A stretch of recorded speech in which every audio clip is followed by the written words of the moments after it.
안녕하십니까. AW2025 프리뷰 웨비나 1편 전문가에게 듣는다 진행을 맡은 첨단의 김진희 본부장입니다. 반갑습니다. 아시아를 대표하는 산업 자동화 전시회인 스마트공장 자동화 산업전 개막이 이제 한 달 앞으로 다가왔습니다. 3월 12일부터 14일까지 코엑스 전관을 사용하는 이번 전시회는 약 500개 기업이 2,200개 부스를 마련해서 다양한 DX, AX 등 산업 현장의 혁신을 일으킬 제품, 솔루션, 서비스, 기술을 가지고 참관객으로 산학연 관계자 약 8만 명 정도를 맞이하게 될 것으로 전망되고 있습니다. AW 프리뷰 웨비나는 개막을 한 달 앞둔 스마트 공장 자동화 산업전의 사전 붐업을 위해서 마련됐으며 1편은 전문가에게 듣는다, 2편은 전문 기자의 시선, 그리고 3편은 미리 보는 신제품 신기술로 구성돼 AW를 미리 엿볼 수 있는 시간을 제공해 드립니다. AW 프리뷰 웨비나에 많은 관심과 시청 부탁드리며 현장 참관을 통해서 다양한 인사이트와 정보를 얻고 궁극적으로 귀사의 DX 여정에 많은 도움이 되셨으면 합니다. 네, AW 프리뷰 웨비나 1편 전문가에게 듣는다. 세 분의 전문가분 제 옆자리 모셨습니다. 안광현 단장님부터 시청하시는 분들께 간단하게 본인 소개 좀 부탁드리겠습니다. 예, 안녕하십니까. 저는 스마트 제조혁신 추진단장 안광현입니다. 만나 뵙게 돼서 반갑습니다. 네, 다음 김태환. 네, 반갑습니다. 한국산업진흥원협회 김태환 부회장입니다. 네, 네, 반갑습니다. 카이스트 전산학부의 김대현 교수입니다. 네, 오늘 이렇게 세 분의 전문가분들과 함께 저희가 미리 이제 사전에 좀 질문지를 좀 드렸습니다. 질문지를 드렸는데 그 답변은 다 준비를 해오셨 걸로 알고 있고 중간중간에 그 질문지 말고 제가 생각나는 질문들도 한 번씩 드리도록 하겠습니다. 뭐 아시다시피 뭐 최근에 2025년이 이제 시작부터 국내외적으로 이 산업 경기 측면에서 보면 이제 악재가 상당히 많은 것 같습니다. 네, 국내적으로는 뭐 계엄으로 인한 부분들 그리고 해외 이제 국제발로는 뭐 트럼프 2기 출범 그리고 미중 이제 패권 전쟁 그리고 눈앞으로 다가온 뭐 유럽발의 기후 변화 규제 대응 그리고 최근 이제 중국발 딥시크의 이제 충격 등 이제 국내 수출 제조 기업은 그야말로 이제 풍전등화라는 말이 어울릴 정도로 이제 불확실성의 연속인 것 같습니다. 그렇지만 항상 그래왔듯이 위기가 곧 기회라는 말이 있는 것 같습니다. 네, 뭐 항상 뭐 대한민국은 잘 헤쳐왔고, 대한민국의 이것이 이제 저력이라고 생각을 하는데요. 오늘 오신 전문가분들, 뭐 제가 앞서 이제 여러 가지 지금 상황들에 대해서 이제 말씀을 드리긴 했는데 올해를 좀 어떻게 전망을 좀 하고 계신지 각 지금 몸담고 계신 부분에서 단장님부터 간단하게 좀 말씀을 좀 부탁드리겠습니다.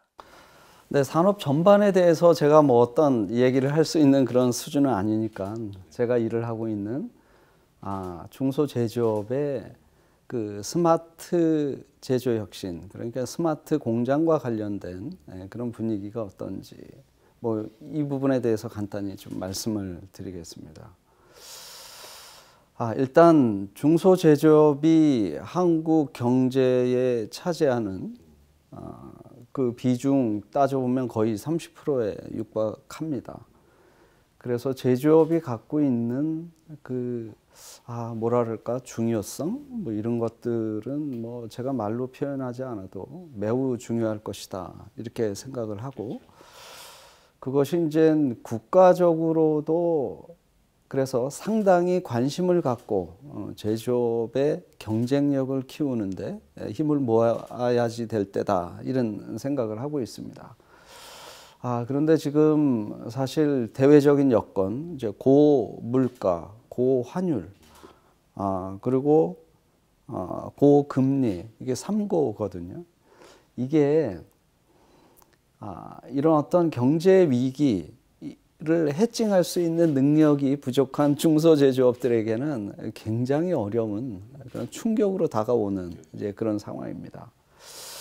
그래서 정부 입장에서는 저는 어차피 이제 정부를 대변하고 또 공공기관에 근무하는 사람으로서 이런 환경에 처해져 있는 그 중소제조업들의 어떤 형태로 경쟁력을 갖출 수 있을지에 대해서 연구하고 정책을 세우고 그리고 지원해주고 이런데 매우 노력을 다하려고 합니다. 다행인 것은 이런 와중에 올해 우리 스마트 제조 혁신과 관련된 중소제조업을 지원해주는 정부의 예산이 작년에 비해서 이제 증가한 부분도 굉장히 사실 정부의 이런 어떤 제조업을 살리겠다라고 하는 절실한 모습이 예산에 담겨져 있다 이런 생각을 합니다. 나머지 여러 가지 내용들은 뭐 나중에 또 질문을 통해서 얘기 나누도록 하시죠. 여기까지 말씀드리겠습니다. 네, 지금 말씀해 주신 부분은 후반 또 질문을 통해서 자세하게 풀어보도록 하겠습니다. 네, 김태환 부회장님은 어떻게 좀 전망을 하십니까? 저희 협회는 그동안에 데이터, 산업 데이터 관점하고 산업 AI 관점에서 많은 노력을 기울여왔는데 특히 데이터 관점에서는 뭐 개별 기업의 데이터도 중요하지만 지금 그 유럽발 그 환경 규제에 대응하기 위해서 국가적인 차원에서 대응을 해야 되는 건 상황이죠. 그래서 저희는 최근에 이제 작년부터 산업 데이터 스페이스에 이제 눈을 뜨게 됐고 이제 그러다 보니까 이제 주로 이제 유럽 쪽을 많이 봐왔는데 최근에는 이제 트럼프 이기 때문에 이제 수출 보호 무역주의 때문에 우리가 이제 수출로 먹고 사는 나라가 굉장히 힘들어질 것 같다는 생각이 들어요. 그래서 지금까지는 이제 유럽 중심으로 좀 쳐다봤다면 이제 미국도 같이 봐야 되는 상황이다. 그게 하나 있고 또 하나는 AI 관점에서 뭐 생성형 AI가 예전에 나왔지만 실제로 산업에 쓰기 위해서는 이제 기업용 생성형 AI가 개발이 돼야 됩니다. 이제 산업 뭐 AI 에이전트일 수도 있고 뭐 요즘 나오는 피지컬 AI일 수도 있고 한데 이제 그런 부분이 이제 활성화될 거로 기대가 되고 마침 이제 산업통상자원부에 그런 AI 관련 업무를 총괄을 하는 산업인공지능 혁신과가 이제 신설됨에 따라서 또 새로운 정책 전략들이 만들어지지 않을까 생각되고요. 저희는 이제 그런 거를 팔로우하는 협회로서 열심히 더 노력을 해야 되겠다는 생각합니다. 네, 뭐 말씀드렸다시피 뭐 여전히 AI는 이제 화두고 뭐 업무뿐만 아니고 이제 산업 현장에서도 이제 받아들여야 되는 당면 과제인 것 같습니다. 김대원 교수님은 어떻게 전망을 하십니까? 저희는 2005년도부터요. 그 지혜손이라는 이제 국제 표준 기구의 연구소 역할을 해왔습니다. 그러다 보니까 이제 굉장히 다양한 산업들을 지금까지 모니터링을 좀 많이 해왔었는데요. 왜냐하면 지혜손 표준이 비즈니스나 어떤 산업에 원활한 어떤 그런 걸 위해 가지고 표준을 만드는 것이거든요.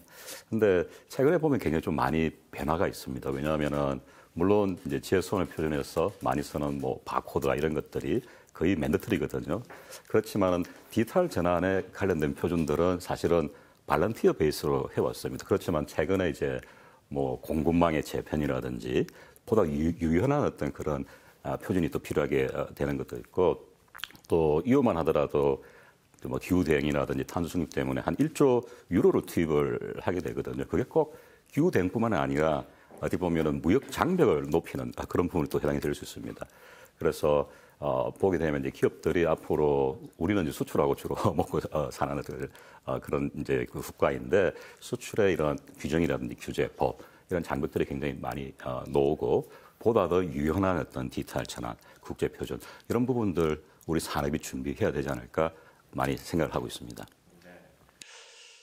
이제 말씀하셨다시피 결국은 이제 제조업이 상당히 이제 중요하고 제조업 입장에서도 보면은 뭐 AI 말씀하셨던 AI 뭐 로봇을 통한 자동화를 어떻게 이제 구현하느냐 결국엔 또 더 나아가서 자율 제조로 이제 가야 되는 부분이 있고 반면에 이제 말씀해 주셨다시피 탄소 관련된 규제 대응 측면에서 이 부분들을 또 어떻게 대응해야 나가느냐 두 마리 토끼를 잡아야 되는 상황인 것 같습니다. 그런 것들이 이제 바로 또 직면에 있는 상황인 것 같기도 하고요.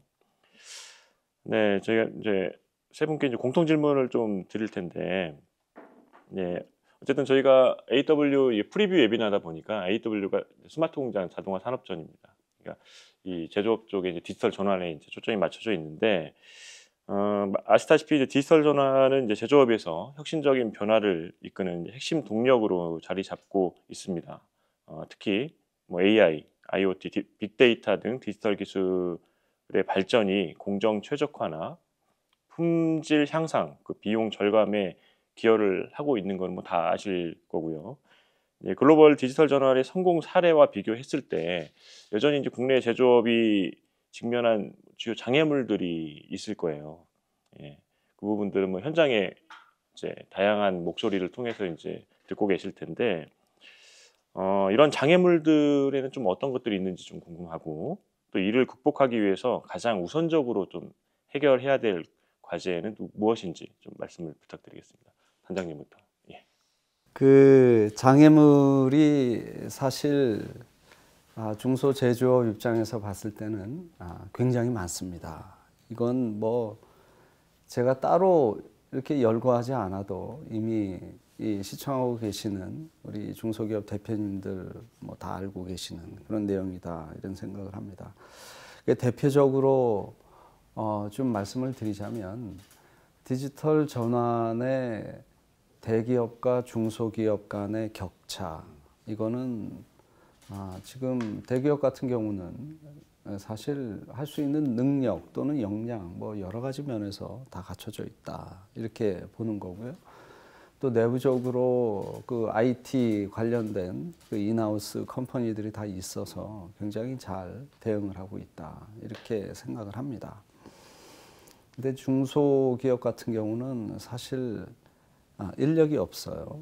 그다음에 이제 자금이 없고, 그다음에 경제가 선순환으로 계속 돌게 되면 뭔가 이익잉여금 뭐 이런 걸 가지고 재투자해서 뭔가 디지털 전환을 진행을 하면 좋은데 사실 거기까지 나가기도 굉장히 벅찬 이런 상황. 그래서 어떻게 여하이 이 격차를 줄일 것이냐, 요게 큰 장애물 중에 하나다 이런 생각이 들고요. 두 번째는 제조 데이터 활용 또는 표준화 관련된 내용입니다. 마찬가지입니다. 이것도 대기업 같은 경우는 안에서 내부의 어떤 많은 자원을 통해서 이제 표준화를 많이 하고 있다. 저는 그렇게 판단을 하고 있습니다. 그런데 중소기업 같은 경우는 데이터, 제조 데이터를 엣지 컴퓨터의 서버에, 엣지 서버에 데이터를 이렇게 쌓게 되죠. 쌓게 되는 과정에 나름대로 데이터를 쌓는 규칙들이 있거든요. 그게 이제 표준이다. 이렇게 보는 겁니다. 여러 사람들이 동일하게 그 내용을 그 쌓는 방식으로 쓰면 정말 글로벌 표준이 되거나 국가 표준이 된다 이렇게 되는 거예요. 근데 중소기업 현장은 그렇지 않습니다. 하나의 공장 안에서도 공정별로 데이터가 제대로 표준화돼서 쌓지 못하는 이제 그런 상황들이 전개되고 있어요. 왜냐하면 한꺼번에 공정을 A서부터 Z까지 공정 단위의 표준화 작업, 데이터 작업, 디지털 작업들이 한꺼번에 쭉 이루어지면 이런 모든 것들이 호환이 되게 만들어지는데 그러지 못해요. 예산이 없으니까.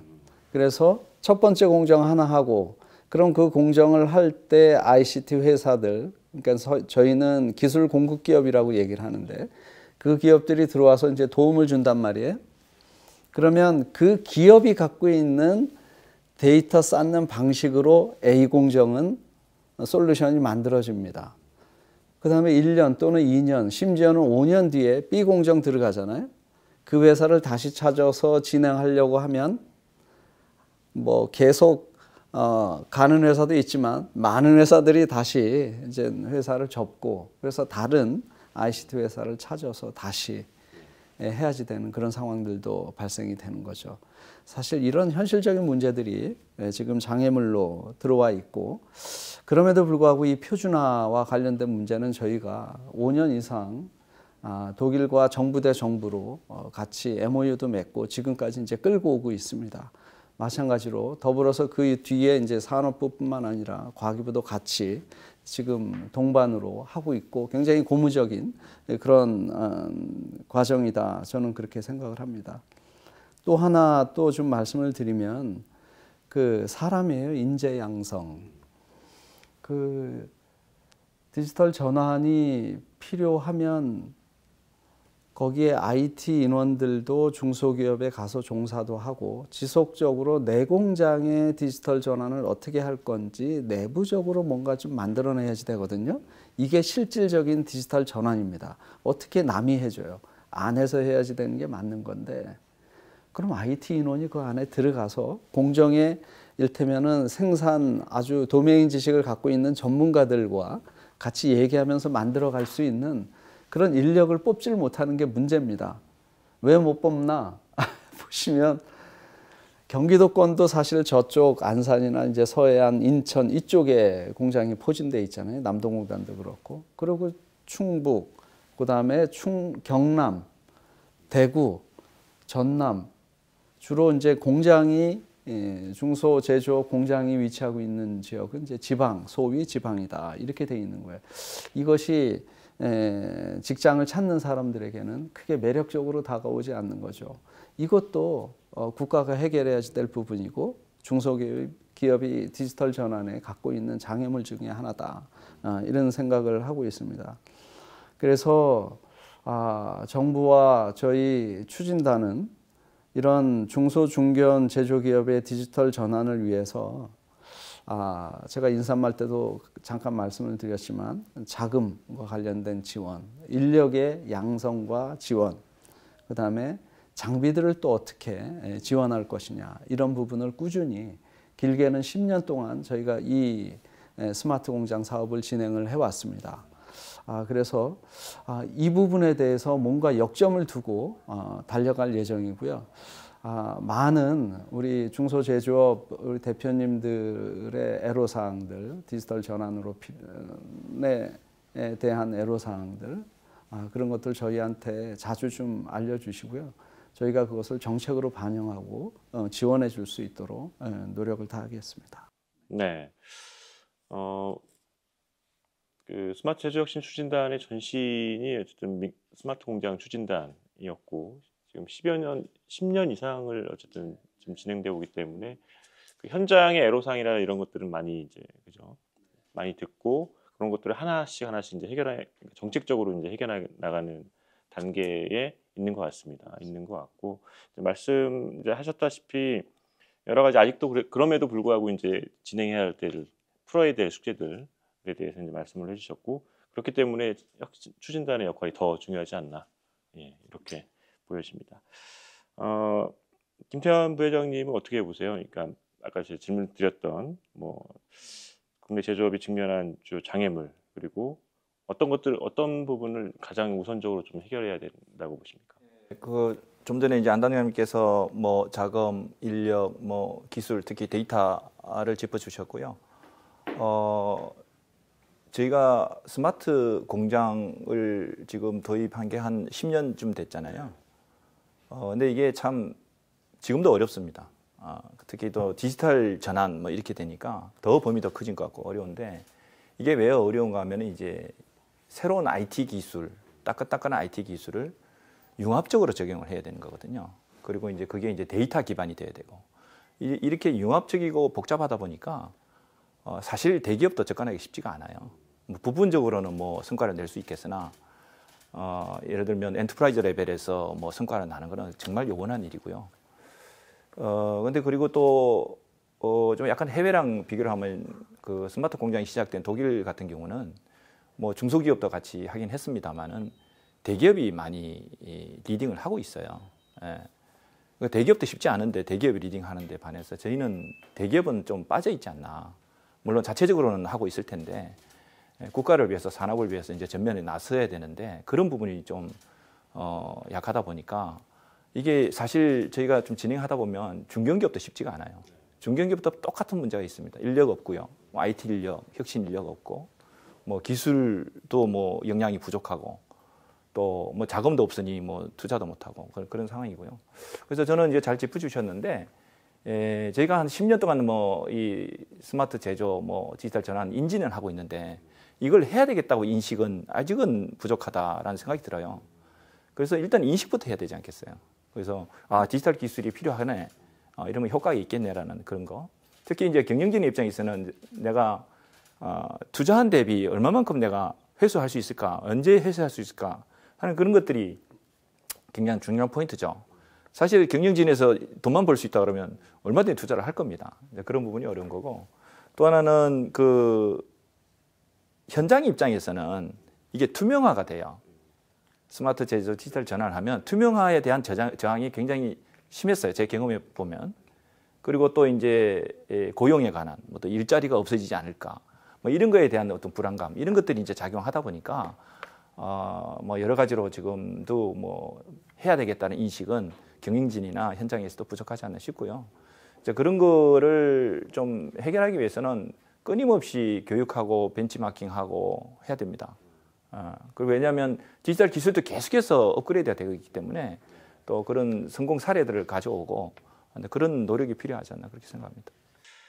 예, 저희가 이제 초창기 때부터 계속 이제 그 C레벨이나 이제 의사결정권자들의 인식 개선이 그만큼 중요하다라고 누차 말씀드린 바도 있고, 그게 중요하다라고 이제 계속 언급되면서 10년이 지난 지금도 이제 여전히 인식 개선, 네, 우리 필요한 것 회장님 같습니다. 너무 좋은 말씀 해주셨어요. 인식의 개선에 대한 부분은 사실 이런 패러다임이 바뀌는 과정에서 아주 필수적인 부분일 수밖에 없고, 그래서 저희 스마트 제조 혁신과 관련된 부분도 인식에 대해서 굉장히 관심이 많습니다. 그런데 저는 조금은 인식의 문제가 어느 정도 성과를 거뒀다라는 생각을 하고 있습니다. 뭐 간단히 예를 좀 들어드리자면, 저희가 22년 말에 중장기적인 목표인 3만 개의 스마트 팩토리 공장을 달성을 했습니다. 그 과정에 많은 문제도 있었고 또 진행하면서 많은 어려움도 있었습니다. 그럼에도 불구하고 3만 개의 어떤 스마트 팩토리를 구축을 한 중장기 목표를 달성을 했는데요. 제가 한 1년 동안 그 과정들 또 업체들 쭉 찾아다니면서 나름대로 얻은 그 3만 개가 갖고 있는 그 의미가 무엇이냐라고 좀 결론적으로 좀 말씀을 드리자면 인식의 개선이다. 스마트 팩토리가 뭔지 안다. 요거는 인지거든요. 인지는 사실은 큰 의미가 없습니다. 인식 단계로 올라와야지 가능한 건데, 3만 개의 스마트 팩토리를 구축한 것은 인식을 개선하는데 지대한 영향을 미쳤다라는 생각 듭니다. 그거에 대해서 뭔가 부정적인 그런 부분도 있지만 여하튼 인식의 개선에 상당 부분 효과가 있었다. 그래서 지금은 그 기반에서 정부는 고도화만 진행을 하고 있습니다. 고도화 스마트 팩토리 레벨에만 지원을 하고 어느 정도 기반은 갖춰졌다 이렇게 봐야 되거든요. 전체 중소제조업이 한 7만 개에서 8만 개 정도 있다고 얘기합니다. 그중에서 3만 개가 22년에 어느 정도 맛을 본 겁니다. 그 다음에 이거 우리가 왜 해야지? 라는 생각을 하게 됐고, 이거 이렇게 하면 안 되겠구나 라고 하는 인식이 이제 시작이 됐고, 저희 정부는 거기에 맞추어서 이제 고도화 사업으로 기초 단계 말고 고도화 지원에 지금 중점을 해서 23, 24, 25년 이제 3년간 고도화 레벨에 있는 중소기업들을 고도화로 끌어올리는 그런 스마트 제조 혁신, 스마트 공장 사업을 진행을 하고 있습니다. 네. 말씀하신 대로 이제 정부의 역할은 이제 마중물 역할을 해야 되고, 또 현장에서 또 피부로 느끼는 거는 또 많이 또 다를 수도 있다. 어쨌든 그래도 그럼에도 불구하고 수치적으로는 3만 개를 달성했고, 그 3만 개는 어쨌든 전체 아까 8만 개로 이제 놓고 봤을 때는 거의 이제 30-40% 정도 되는 거니까요. 근데 그분들은 스마트 공장 앞으로 이제 디지털 전환 이런 부분에 대한 어느 정도의 이제 인식 개선까지 도달했다. 그렇게 도달했다라고 이제 보는 것도 맞을 것 같습니다. 뭐 교수님 입장에서는 어떻게 보십니까? 그러니까 그 기업들하고 이제 협업도 많이 이제 하시고 그리고 어쨌든 좀 약간 분야는 좀 다를 수 있습니다만 결국에는 뭐 제조업과의 다양한 뭐 R&D 사업부터 이제 여러 가지를 하시는데 옆에서 보시기에는 저는 우선 저희가 스마트 제조라면 굉장히 많은 기술과 제품 서비스가 들어가지 않습니까? 뭐 AMS부터 해서 예지 보전, 로봇이라든지 AI, 또 최근에 AI 에이전트 다 이렇게 들어갈 텐데 그런 것들을 좀 잘할 수 있는 그런 기업들을 좀 육성을 해야 된다고 봅니다. 왜냐하면 저희도 AI 분야에 작년부터 우리나라 중견기업과 같이 좀 협력을 하고 있거든요. 여기를 보면 이제 매출도 조단이고 직원도 수만 명입니다. 그런데 여기서 이제 보다 보니까 스마트 제조가 아니라 굉장히 수작업으로 많이 해요. 그래서 예를 들어서 새로운 제품을 개발을 하려고 하면은 서베이부터 해서 이제 제품 디자인, 그 다음에 이제 공정까지 모든 걸 만드는 2년이 걸린다더라고요. 그리고 이제 그게 실제 공장들은 또 해외에 또 많지 않습니까? 보면 다 사람이 수작업을 하게 되는데 그런 이야기를 하더라고요. 이게 자동화되고 AI화가 되고 이러면 우리가 매출 원가를 반으로 이렇게 낮출 수가 있다. 제발 그렇게 좀 만들어 달라고 하는데 저보고는 아니죠. 좀 이렇게 좀 이제 자문을 구하는데 보다 보니까 굉장히 어려워요. 굉장히 어려운 게 디자인도 보면 지금도 뭐 생성형 AI 하지만은 디자인 레벨에서 생산 레벨에서 필요한 제품 생산에 필요한 디자인은 사실 굉장히 어려운 아까 이제 피지컬 AI 말씀하셨지 않습니까? 굉장히 어렵고 그 다음에 이제 로봇도 보면은 지금 사람이 일일이 수작업 하는 부분들을 로봇으로 만들기 너무 힘들어요. 그렇지만 그게 되면은 굉장히 큰 부가 가치를 낼 수 있다는 것들을 본인들은 알고 있거든요. 그래서 최근에 우리 딥시크 있지 않습니까? 그래서 저는 굉장히 어떤 좋은 판문을 일으켰다고 생각을 하는 게 저가에 우리도 할 수 있다. 이런 게 굉장히 좋을 것 같아요. 그래서 저는 이런 디지털 전환, 그다음 특히 스마트 제조에 필요한 어떤 정말 잘하는 글로벌화된 또는 지속 가능한 그런 기업들을 육성하는 게 중요하다고 보고요. 또 다른 이제 수요기업 입장에서 보면은 저는 이제 좀 디지털 전환에 필요한 어떤 대응을 해야 될 게 굉장히 좀 많다고 봅니다. 뭐 예를 들어 가지고 우리 EU가 최근에 작년이죠, 그죠? 작년에 이제 그 에코 디자인 규정을 만들었습니다. 그래서 최근까지는 그 전까지는 그 제품 만들면은 에너지 효율만 따졌는데 이제 환경을 따지는 거죠. 그리고 그게 의무화가 되다 보니까 2027년도부터입니다. 그래서 우리 기업들이 다 수출하지 않습니까? 준비를 해야 됩니다. 그런데 현장에 보면은 좀 그런 게 좀 많이 안 하는 것 같아요. 그런데 이제 OEM으로 이제 해외 브랜드에 수출하는 입장에 보면 그게 이미 이제 오더가 내려와 있죠. 이따 준비를 해야 돼. 데이터를 준비를 해야 돼. 그래서 저는 이런 국제 규제가 굉장히 많아집니다. 그런 부분으로 좀 이제 대응을 할 수 있는 뭐 정부 차원의 협회 차원의 또 기업 차원의 또 그런 정보를 그 다음에 사례를 공유할 수 있는 그런 부분들이 굉장히 필요하다고 생각이 되고요. 또 하나는 이제 저는 이제 GS1이라는 국제 표준 기구의 연구소를 하다 보니까 굉장히 많은 산업의 표준 기반 디지털 전환을 보고 있거든요. 유럽 같은 경우에 이제 철도가 굉장히 파편화된 데이터들을 표준으로 연결하는 게 굉장히 앞서가고 있습니다. 예를 들어서 우리 지멘스만 하더라도 지멘스가 굉장히 많은 부품과 제품을 생산하지 않습니까, 그죠? 그런데 지멘스 모빌리티가 이제 고속열차를 만들어요. 만들려고 부품을 그 많은 것들을 가서 보면은 현장의 작업자들도 그 라벨을 보면 이해를 못해요. 왜냐하면 라벨들이 다 달라요. 코드도 다르고 이제 라벨 그 디스크리프션 텍스트도 다르거든요. 그래서 하는 게 이제 지멘스가 이제 비전 지어손이라는 걸 해서 모든 그 부품이나 제품의 식별자를 이제 통일을 하고 그 다음에 이력 추적 같은 것들을 통일한 작업이 있습니다. 그게 꼭 지멘스뿐만 아니라 유럽 철도 산업 같은 경우에 이제 프랑스의 알스톰이라든지 알스톰도 이제 자기는 공급받는 부품에 이런 표준 코드가 없으면 안 받거든요. 예를 들어가지고. 그래서 그런 저희는 이제 우리 기업들도 좀 수출을 위해서 규정이라든지 그리고 국제 표준 쪽에 많은 관심을 가지고 어차피 해야 되는 것들을 로컬한 어떤 그런 식별자를 쓰는 것들이 아니라 표준을 쓰면 훨씬 더 낫지 않나는 생각이 듭니다. 그래서 이런 그 디지털 전환 시대에 각종 규제라든지 규정이라든지 그 다음에 국제 표준들을 좀 많이 활용을 했으면 하는 생각입니다.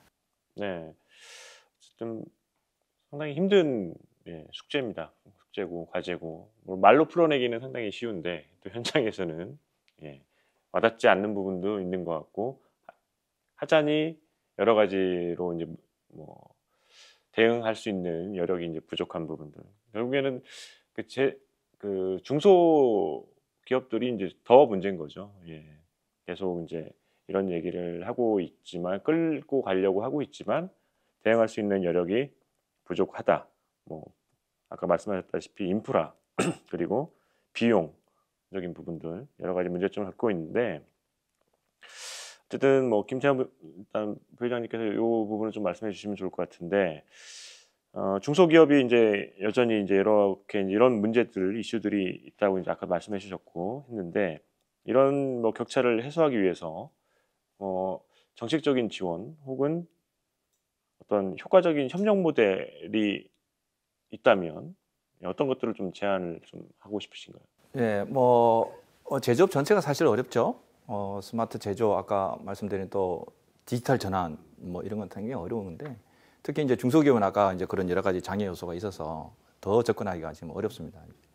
그래서 저는 사실 그 예전부터 생각해 왔던 게 중소기업의 경우는 어마어마한 시스템을 갖다 도입하고 구축하고 운영하기보다는 그 중소기업마다 자기의 문제가 있거든요. 품질의 문제든 재고의 문제든 뭐 공정 뭐 리드타임의 문제든 여러 가지 설비의 문제든 자기 나름대로의 문제점이 있는데 그 문제를 혹시라도 디지털적으로 또 데이터적으로 풀 수 있는 문제라면 그런 걸 쉽게 접근해보는 방법이 어땠을까 하는 생각을 해요.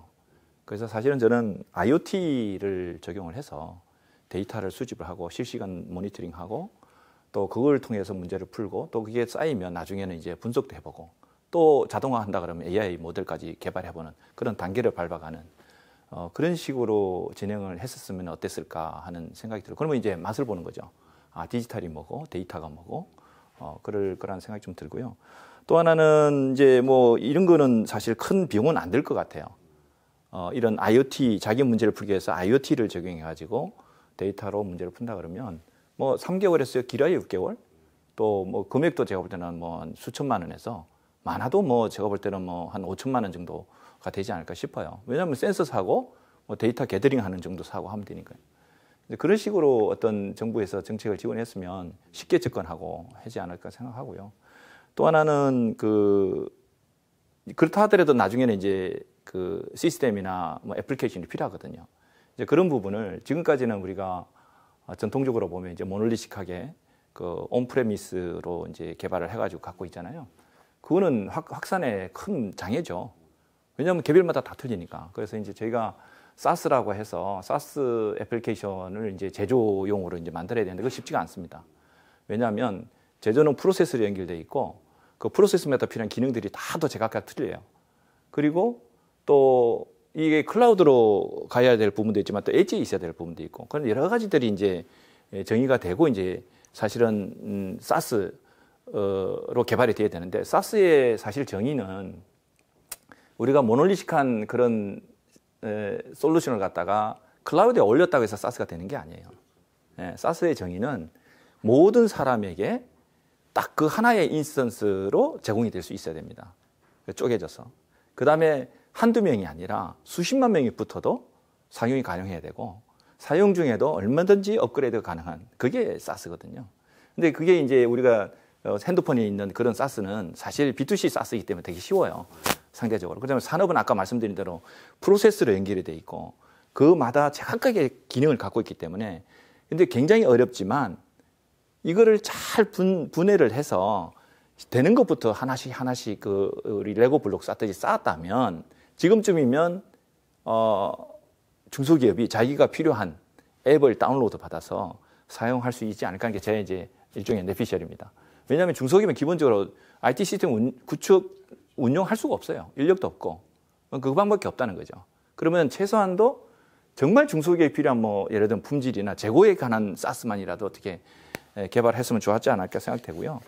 그 다음에 이제 데이터가 이제 각 중소기업마다 모으지만 이거를 갖다가 이제 좀 표준화해주면 어떤 사스를 쓰더라도 비슷한 결과를 만들어낼 수가 있죠. 이제 그런 게 있고, 그리고 이제 뭐 협력 모델을 하면 뭐 이게 이제 중소기업 개별로 이렇게 뭘 하기가 쉽지 않다면 중소기업이 좀 클러스터링해서 비슷한 업종끼리 약간 규모의 경제를 만들어야 됩니다. 그걸 통해서 이제 솔루션도 좀 싸게 도입하고 운영도 공동으로 한다든지 그런 거가 있을 수 있고, 또 하나는 뭐 대기업의 역할이 좀 필요하다고 봐요. 대기업은 이미 경험이 있고 하기 때문에 그 대기업이 중소기업을 지원을 할 수 있는 그런 협력을, 저사 LS 일렉트릭이라든지 삼성의 SDS가 굉장히 잘하고 있다고 듣고 있습니다. 모든 대기업이 사실은 그렇게 갔으면 좋겠어요. 그게 이제 대기업의 협력사들을 갖다가 그렇게 도와주면 사실 그 생태계가 공급망이 다 업그레이드가 되거든요. 그런 말씀 좀 드리고 싶고, 마지막으로 제가 또 하나 말씀드리고 싶은 거는, 우리가 이제 중소기업에 대한 정책을 많이 펼치는데 뭐 어려운데, 이 아까 사회자분께서도 말씀하셨는데 마중물 역할을 해야 되거든요. 정부는. 그 마중물이라는 거 하는 것은 뭐냐면, 우리가 펌프를 통해서 물을 기를 때 한두 바가지 퍼가지고 그 다음에 물이 콸콸콸 나와야 돼요. 그런데 지금 우리나라의 대부분 정책을 보면 마중물이 없어지면 물이 안 나와요. 저는 그게 굉장히 문제라고 봅니다. 그러면 어떻게 되냐면, 마중물이 없어지면 생태계가 싹 다 이제 죽어가는 그런 문제가 발생돼요. 그 대표적인 그 반대 사례가 이제 제가 듣기로는 뉴질랜드에서 예를 들면 정부에서 그 농산물에 보조금을 주는 그걸 했었는데, 그거 보조금을 받으면 받을수록 경쟁력이 떨어지기 때문에 안 받겠다고 한 거예요, 농민들이. 그리고 나서 이제 그게 농업 생산성이라든지 경쟁력이 굉장히 올라갔거든요. 그렇듯이 우리가 정부 정책을 펼칠 때는 정말 마중물 역할을 해야 된다. 그래서 아까 같이 조그맣게 맛을 봤지만 괜찮네 느끼면 그 자기 돈으로도 이제 계속 투자를 들어가서 효과를 볼 것이다. 그런 측면에서 저는 좀 강조를 하고 싶습니다. 네. 지금 요 답변을 이제 받으셔서 단장님 좀 말씀을 해주실 부분이 있을 것 같습니다. 저는 너무 우리 부회장님 잘 이렇게 짚어주셨고요. 그 기술 공급 기업이라고 얘기를 합니다. ICT 회사들이죠. SI까지 포함한 ICT 회사들이 이제 중소제조업에 들어가서 어떻게 하면 IT 기술로 어떤 그 혁신을 가져갈 거냐. 이게 이제 스마트 팩토리의 정의다. 이렇게 볼 수 있는 거고요. 중소제조업들 수요기업이죠. 중소제조업의 어떤 기회나 또는 혜택을 주기 위해서는 굉장히 저렴한 가격으로 이런 IT 기술들이 공급이 돼야지 된다. 저는 그렇게 생각합니다. 저렴할 뿐만 아니라 그 기술을 아주 독보적으로 상당히 높은 수준의 기술을 가지고 있는 것도 훨씬 더 중요하다. 그래서 저는 이런 ICT 기술 공급 기업들의 역량을 향상시키는 것, 이것이 중소제조업의 어떤 디지털 전환을 가속화시키고 충분히 그 경쟁력을 가져갈 수 있는 핵심이 여기에 있다. 이렇게 생각을 합니다. 그래서 저희가 작년 10월에 스마트 제조 혁신 생태계 고도화 방안 이렇게 해서 정책을 내놓게 됩니다. 이게 굉장히 중요한 어떤 전환점이다 이렇게 생각을 합니다. 뭐냐 하면 이 이전에는 저희가 바라보는 포인트 오브 뷰는 다 수요 기업이었어요. 어떻게 하면 제조업을 디지털 전환을 시켜주고 지원을 해줄 거냐였는데, 이때서부터는 공급기업, ICT 공급기업들의 기술적인 역량을 향상시키기 위해서 어떻게 정부가 지원을 해주고 역량 제고를 위해서 노력을 할 것이냐, 이런 내용으로 바뀌는 겁니다. 그래서 스마트 제조혁신 추진단이 그동안 일을 했던 큰 기둥이 수요기업 하나였는데, 이제 공급기업까지 두 개의 기둥을 가지고 육성을 시키는, 디지털 전환을 실현을 시키는 그 사업으로 전환되는 시점이다. 이렇게 생각을 합니다. 그래서 그때 들어가 있는 정책의 핵심을 잠깐 좀 말씀을 드리자면, 일단은 이런 스마트 제조혁신 기술 공급 산업을 4개의 산업 분류로 나눕니다.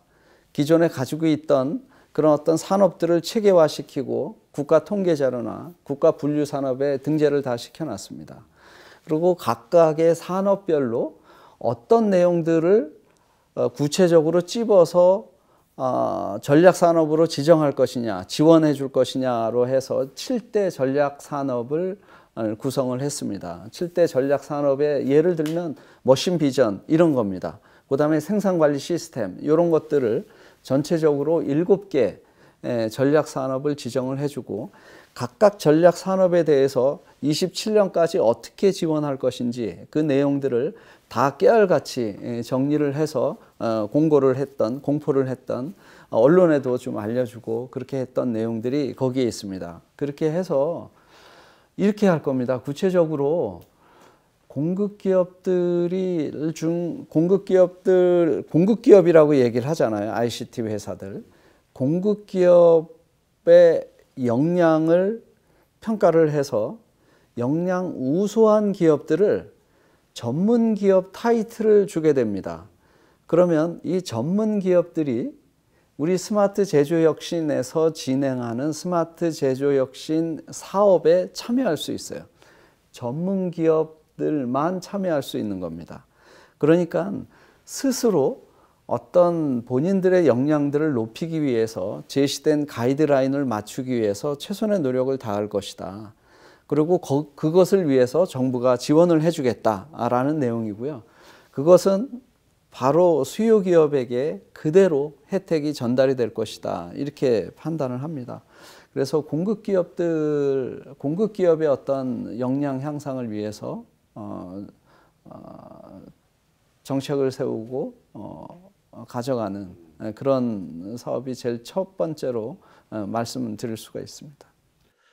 그리고 아까 이제 또 김태환 부회장님께서 좀 말씀해주신 부분 중에 이제 최근에 어쨌든 온프레미스보다는 이제 클라우드로 갈 수밖에 없는 환경이란 말이죠. 예.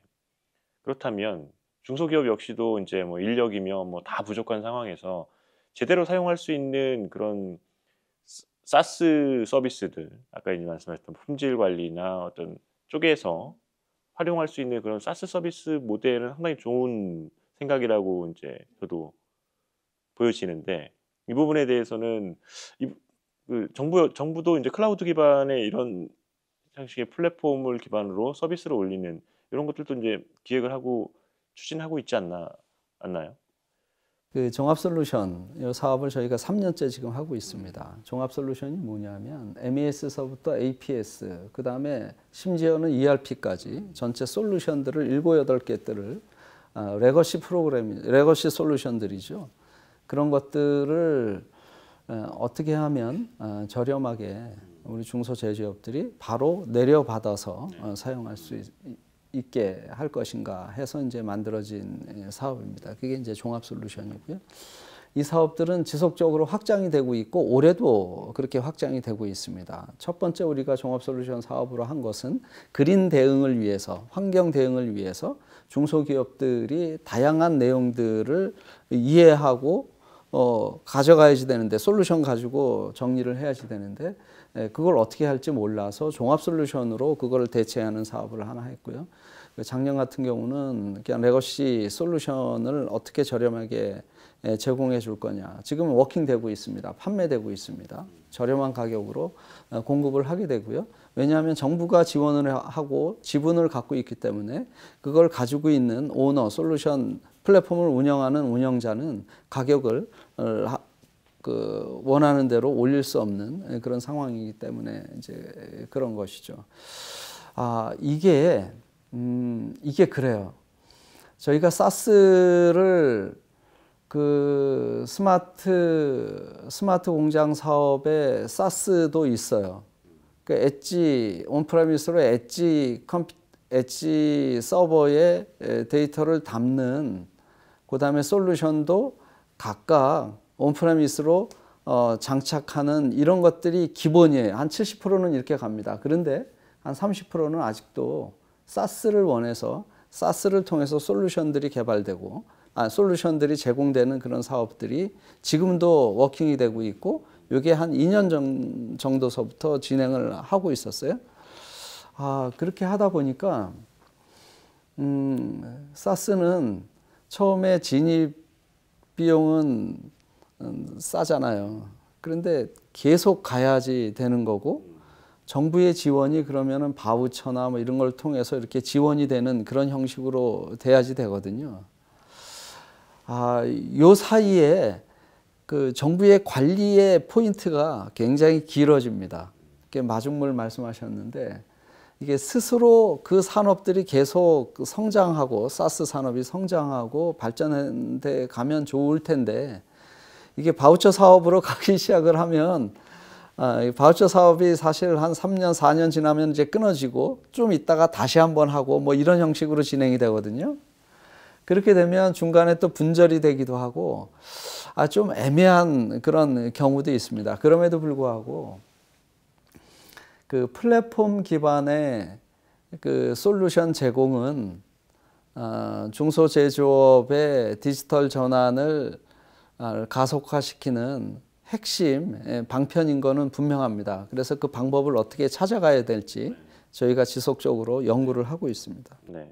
그 부분은 이제 협회 쪽하고도 이제 많이 그런 내용을 논의를 하시면 좋을 것 같다는 생각. 제가 지금 한 가지 좀 더 네. 놓친 부분이 있는데 이 사스가 제대로 개발되게 하기 위해서는 사실은 굉장히 강건한 파스가 있어야 돼요. 이제 우리는 이제 사스만 강조를 하다 보니까 자꾸 클라우드에 막 솔루션을 올리려고만 하는 거죠.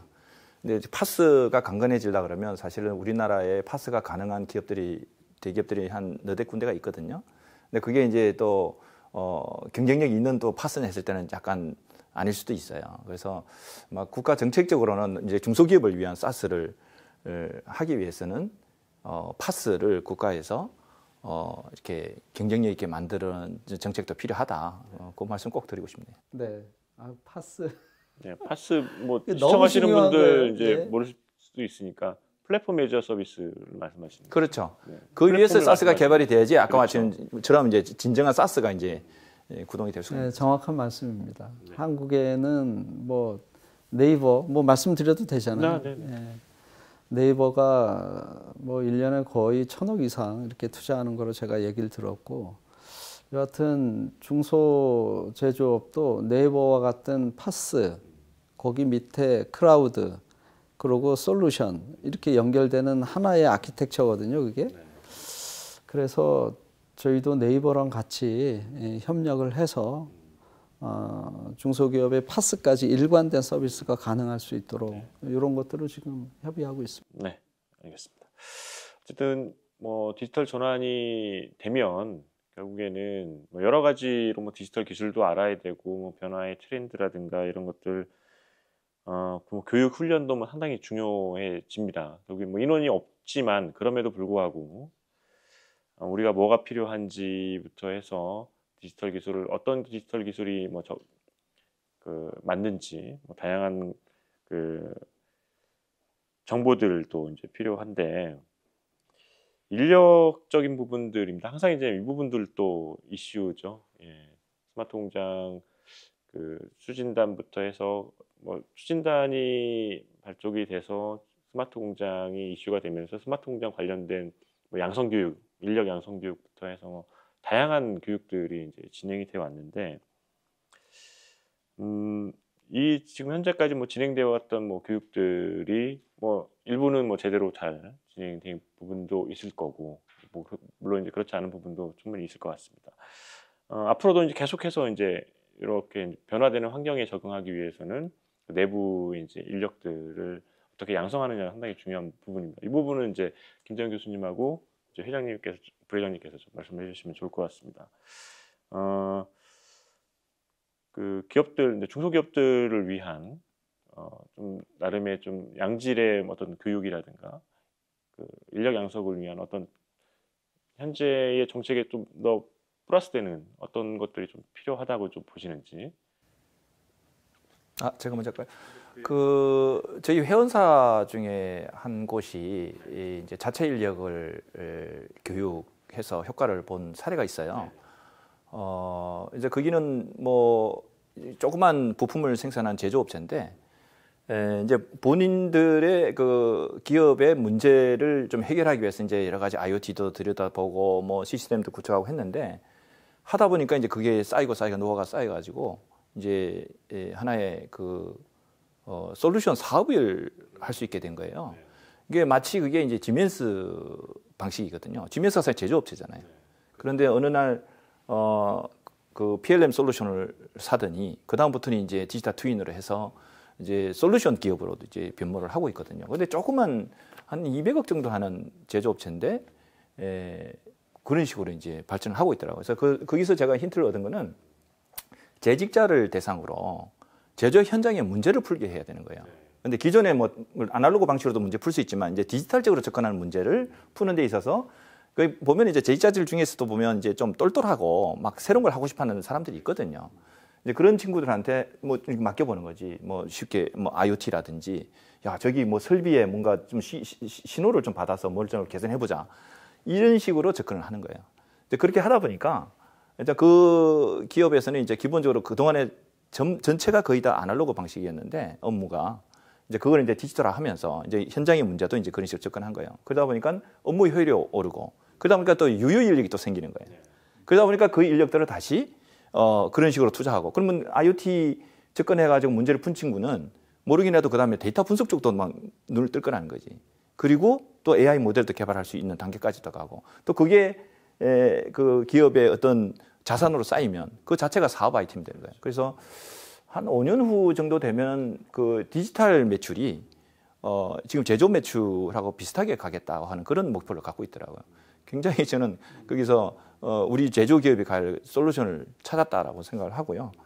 그래서 이제 뭐 막 이론적인 교육, 뭐 디지털 교육 온갖 거 하는 것보다는 그 프로젝트 베이스로 자기 문제를 풀 수 있는 프로젝트 베이스로 직무 맞춤형으로 교육을 하면서 하면 좋겠다라는 생각이 들고 또 그러기 위해서는 이제 뭐 외부의 어떤 전문가나 또 대기업의 어떤 지원이 좀 필요하겠죠.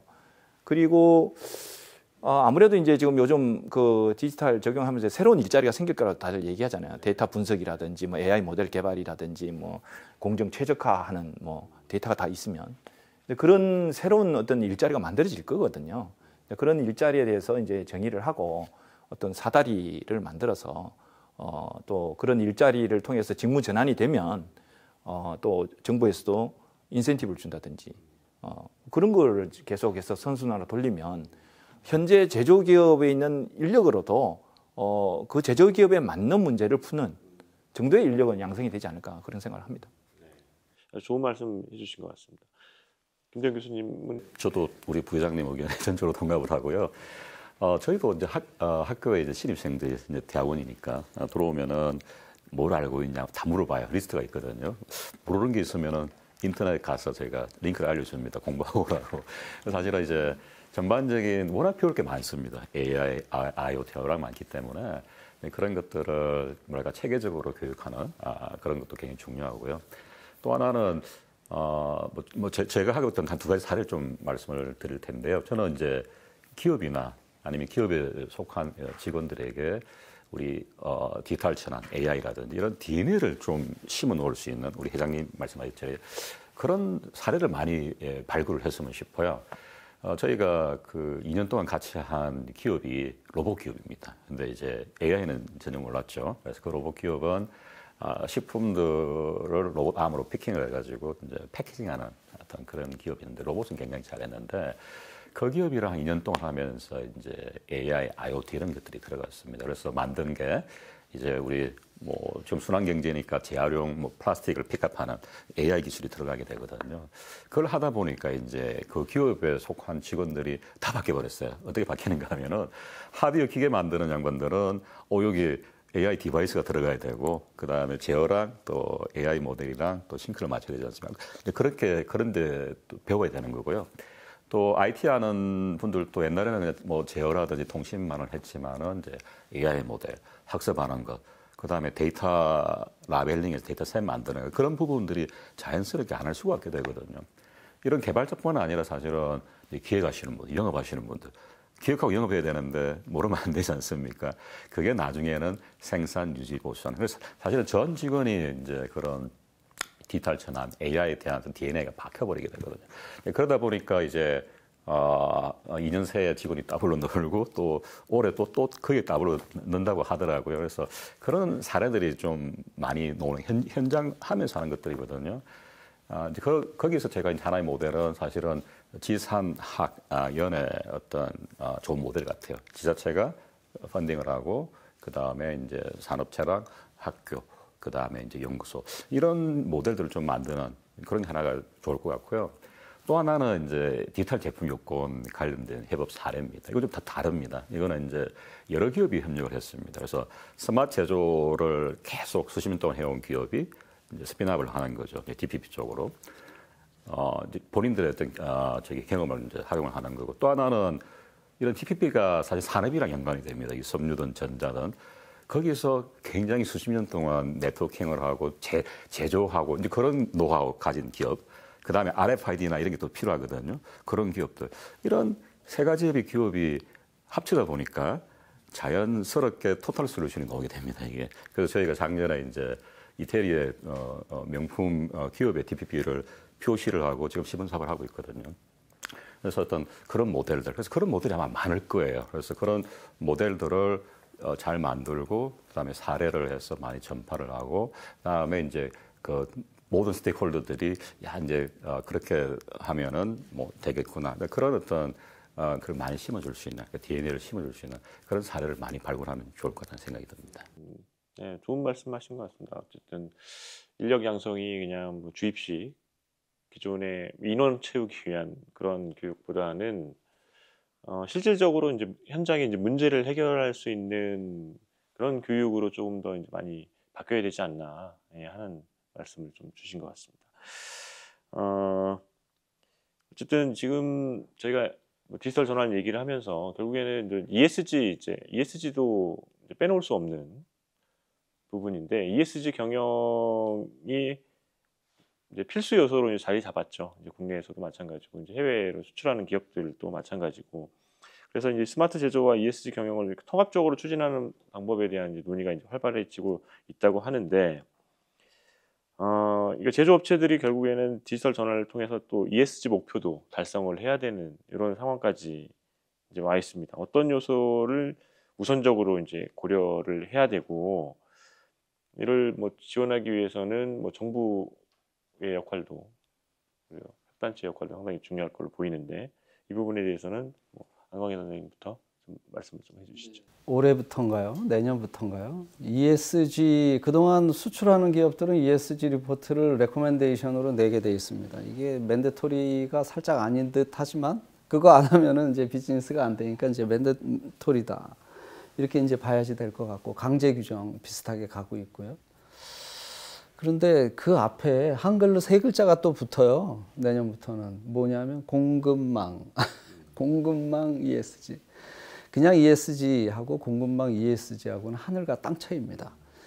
그냥 ESG는 내 공장 내가 해갖고 이렇게 주면 되는데 공급망이란 내 밑에서 부품을 납품하고 있는 서플라이 체인에서 나오는 그분들 것까지도 포함해서 내야지 된다.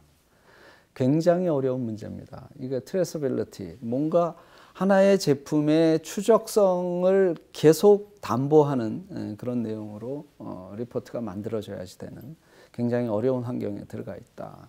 방금 우리 교수님 이제 두 번째 얘기인데요. 이제 DPP 말씀을 하셨잖아요. DPP도 마찬가지입니다. 생산 과정에서 발생되는 모든 자원들을 홈페이지에 올려놓는 겁니다. 그 제품에 대한 메타데이터라고 얘기하는 홈페이지에 올려놓는 거예요. 그래서 들어가면 한 20개 정도의 가지수의 각각의 영역에 데이터를 올려놔야지 되는 이런 상황입니다. 거기에도 마찬가지로 추적성이 있어야지 되고요. 탄소 얼마나 발생되는지 그 내용 나와야지 되고, 머티리얼 이게 자재의 종류가 뭐냐 뭐 그런 것도 나타나야 되고, 최종적으로 이 물건들을 소비자에게 갈 때 어떤 교통수단을 또 얼마나 멀리 이제 활용했느냐 이런 내용들도 그 안에 다 들어가야지 돼요. 그러니까 한마디로 여권인 거죠, 여권. 그러니까 여권이 없으면 우리가 해외에 가서도 입국을 못 하듯이 우리 수출할 때 이 디지털 제품 여권이 없으면 수출을 못 하는 거예요. 거기에 딱 묶여 있는 겁니다. 그러니까 굉장히 어려운 그런 정말 넘사벽 목적이 뭐냐면 저는 이제 DPP다 이렇게 생각을 합니다. 환경 대응을 준비하는 과정에서 최상위 단위에는 DPP가 있다 이렇게 생각을 하고 DPP는 뭐 진짜 패러다임의 변화가 반드시 있을 것이다 이렇게 생각을 합니다. 그런 내용들이 있고요.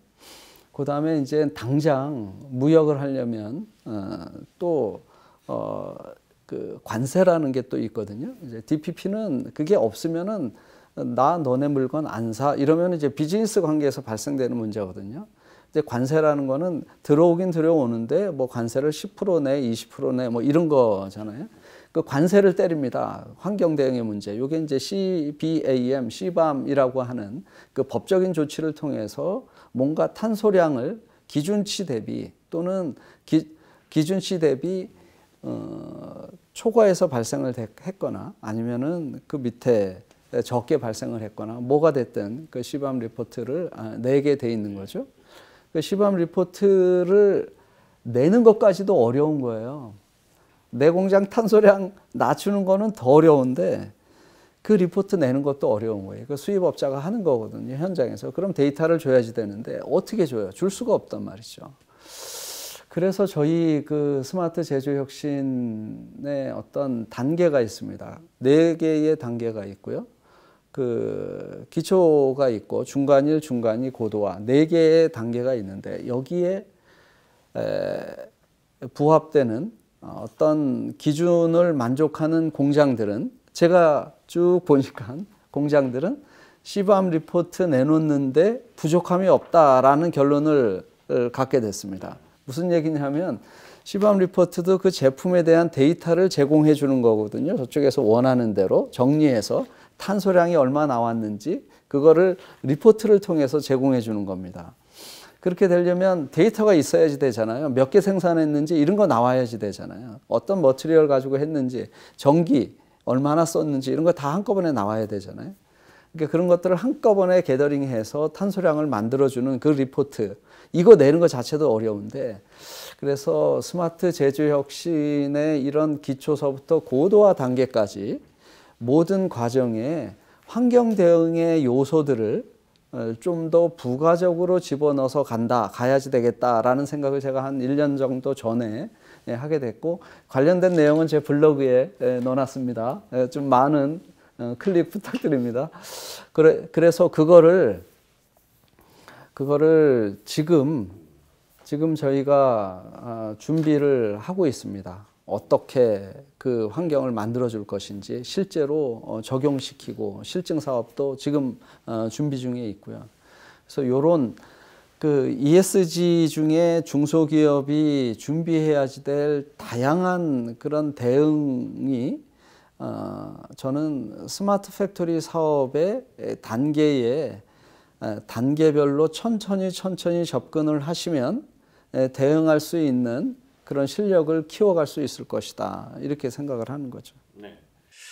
예, 부회장님 지금 협회 입장에서는 탄소 중립 엑스포도 이제 하고 있고요. 예, 여러 가지로 이제 그 분야의 탄소 중립 관련해서도 계속 이제 뭐 애를 쓰고 계신데 어떻습니까? 지금 제가 이제 제조업체가 디지털 전환과 이 ESG 경영이라는 두 마리 토끼를 잡기 위해서 어떤 것들이 좀 필요하다고 보십니까? 그 ESG가 사실은 이제 디지털 뒷받침이 없이는 이제 성공하기 힘들죠. 저희가 이제 E 쪽에 많이 이제 강조를 하고 있는데 사실 S하고 G도 디지털의 도움이 필요합니다.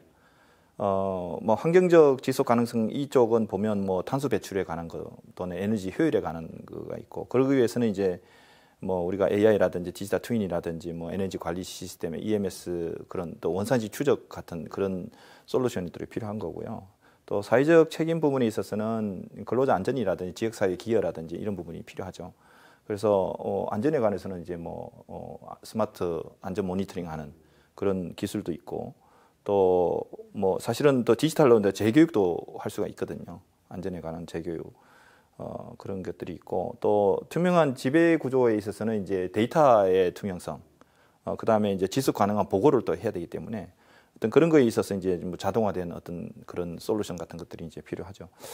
그래서 디지털 없이는 이제 뭐 ESG가 성공하기 쉽지 않다는 거고, 그 다음에 이거를 잘하기 위해서는 뭔가 기준이 있어야 될 거라는 생각이 돼요. 그래서 이제 이런 거는 사실은 이제 정부라든지 산업계에서 좀 힘을 써야 될 부분인데 그 디지털 ESG 진단 어떤 그런 지표 같은 게 필요하다라고 생각돼요. 그래서 내가 어느 정도 에너지를 사용하고 탄소는 어떻고 또 뭐 폐기물은 어느 정도 뭐 지금 나오고 있고 하는 그런 것들에 대한 그걸 수집도 해야 되지만 이걸 이제 평가도 해야 되거든요.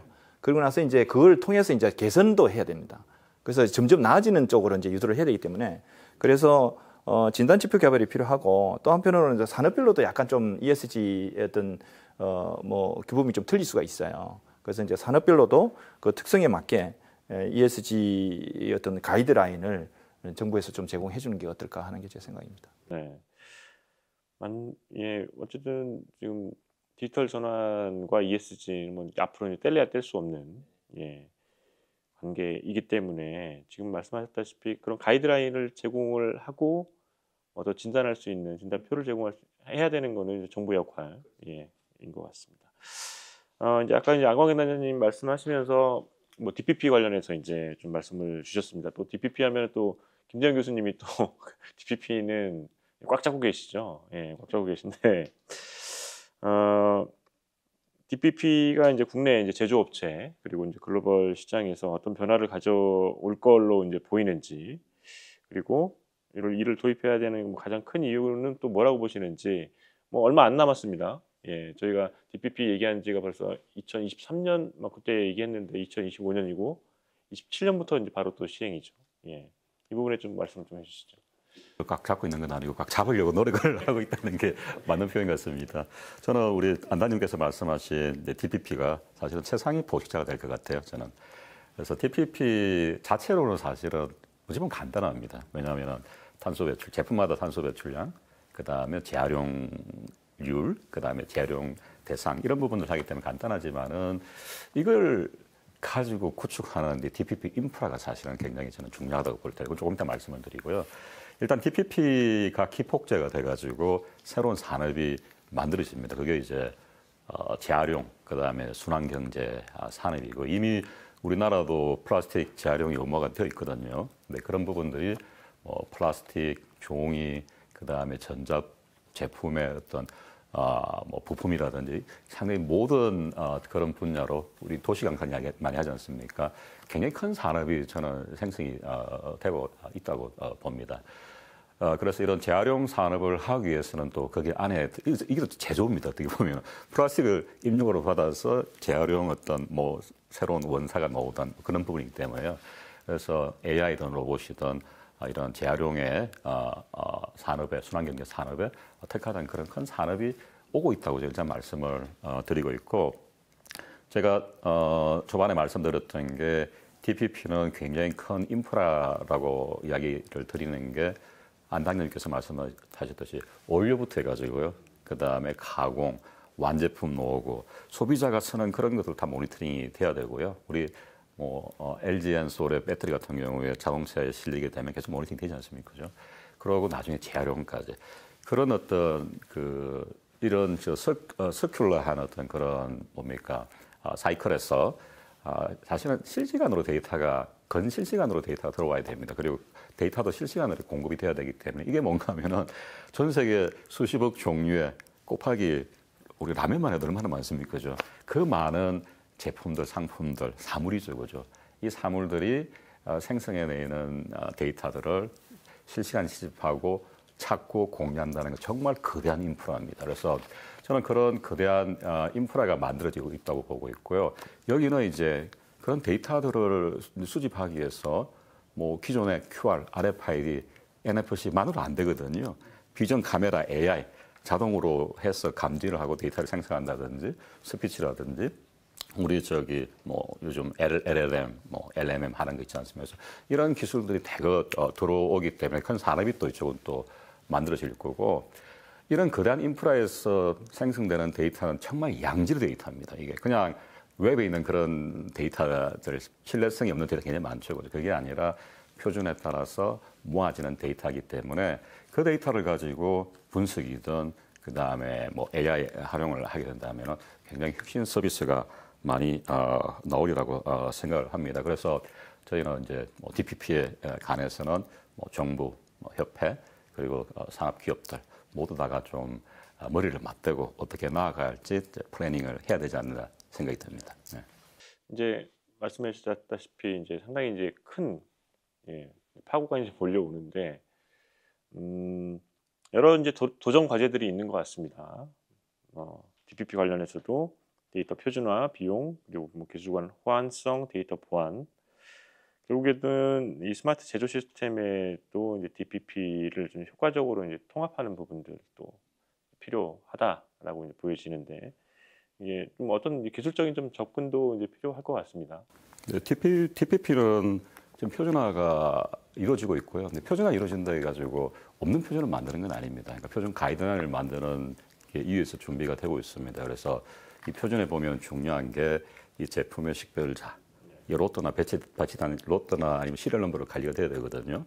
그다음 QR 이야기 많이 하지 않습니까, 그죠?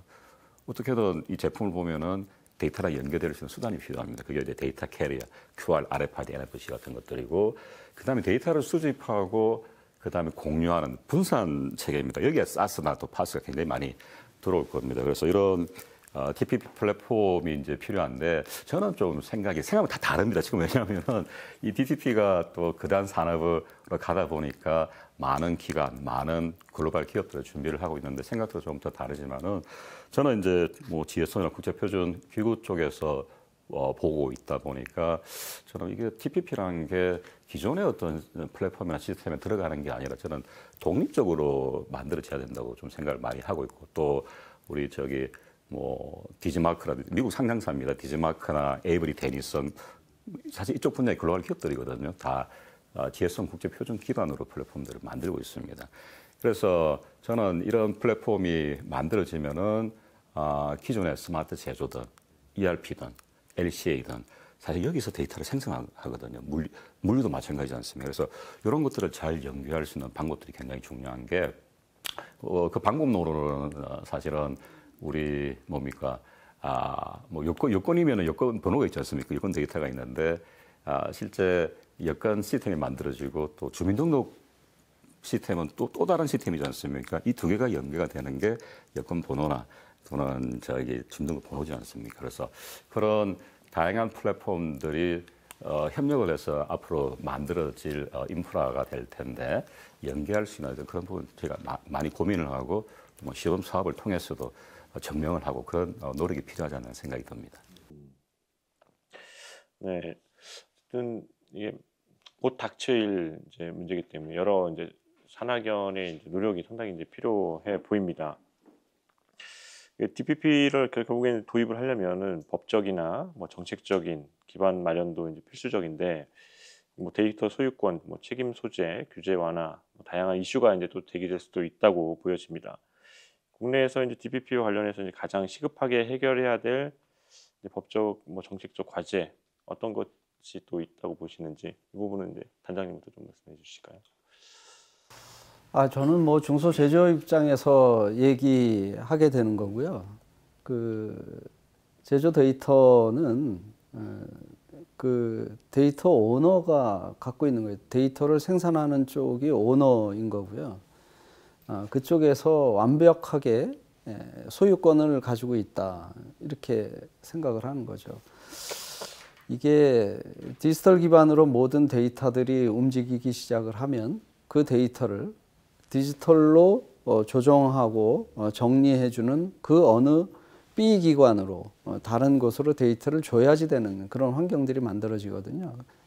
어쩔 수 없이 그렇게 되거든요. 그때 발생되는 데이터 주권, 데이터 오너 주권에 대한 얘기가 반드시 나올 수밖에 없다. 이게 중소제조업의 어려운 문제가 뭐냐면은 그런 기술이 보호가 안 되는 겁니다.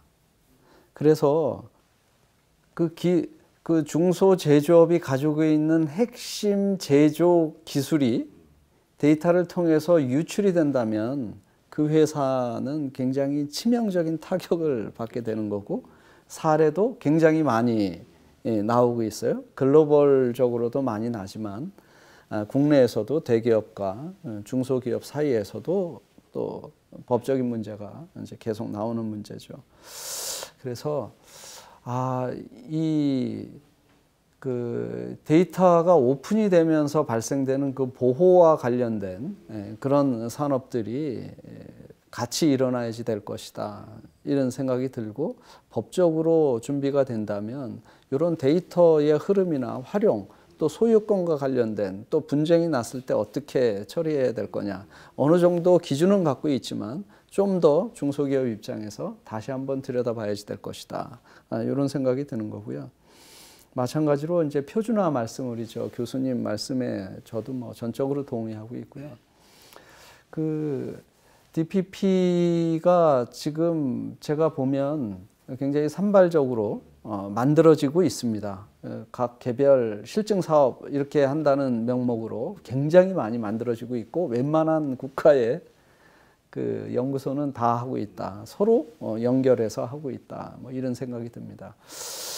그런데 이게 DPP가 사실은 글로벌로 패스포트로 작용하기 위해서는 이게 각각 쓰는 언어가 같아야 되거든요. 콘텐츠도 같아야지 되고 뭔가 계산해내는 값도 같은 알고리즘으로 계산을 해야 되는데 그게 안 된다는 거죠. 이게 또 다른 어떤 큰 그 나중에 합치느라고 아주 에너지가 많이 소모가 될 것이다. 뭐 이런 생각도 들어요.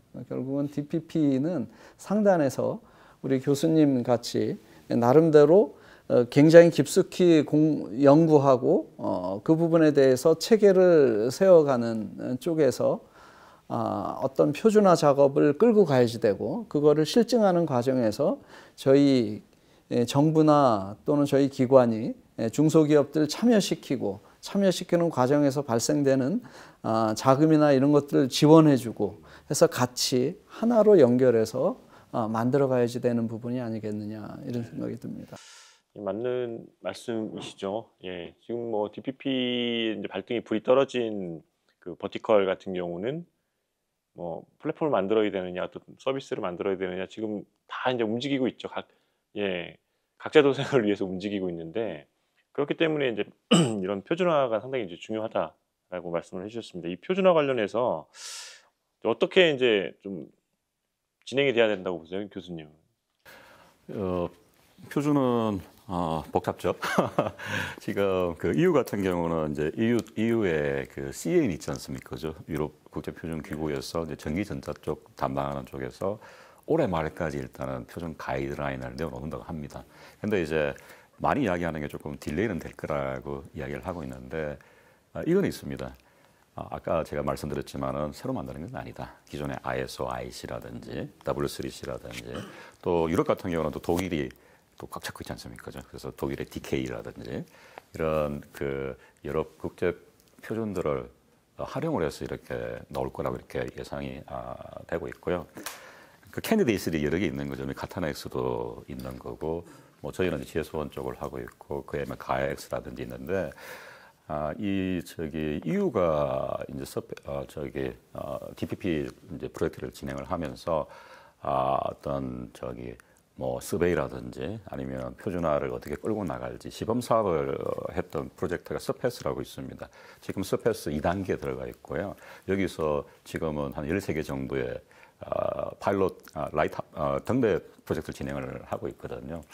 이걸 하면서 사실은 유럽에서도 TPP를 한다고 할 때 굉장히 사실은 기업은 반대를 당연히 하게 되죠, 그죠?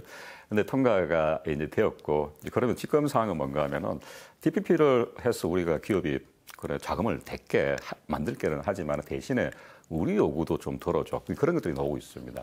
몇 가지만 제가 소개를 드리면 첫 번째가 하나의 표준 플랫폼으로 여러 산업을 지원해 달랍니다. 예를 들어서 우리 플라스틱 생산하는 기업의 경우는 그 뒷단에 있는 게 자동차 회사일 수도 있고 전자회사도 있고 옷도 사실은 플라스틱으로 또 재활용도 하지 않습니까? 그죠? 그래서 하나의 플랫폼을 하라. 이게 표준이거든요. 또 하나가 TPP는 사실은 기업에 도움은 안 되는 거죠. 그죠? 이게 소비자나 아니면은 이제 EU 차원에서 도움이 되는 거지.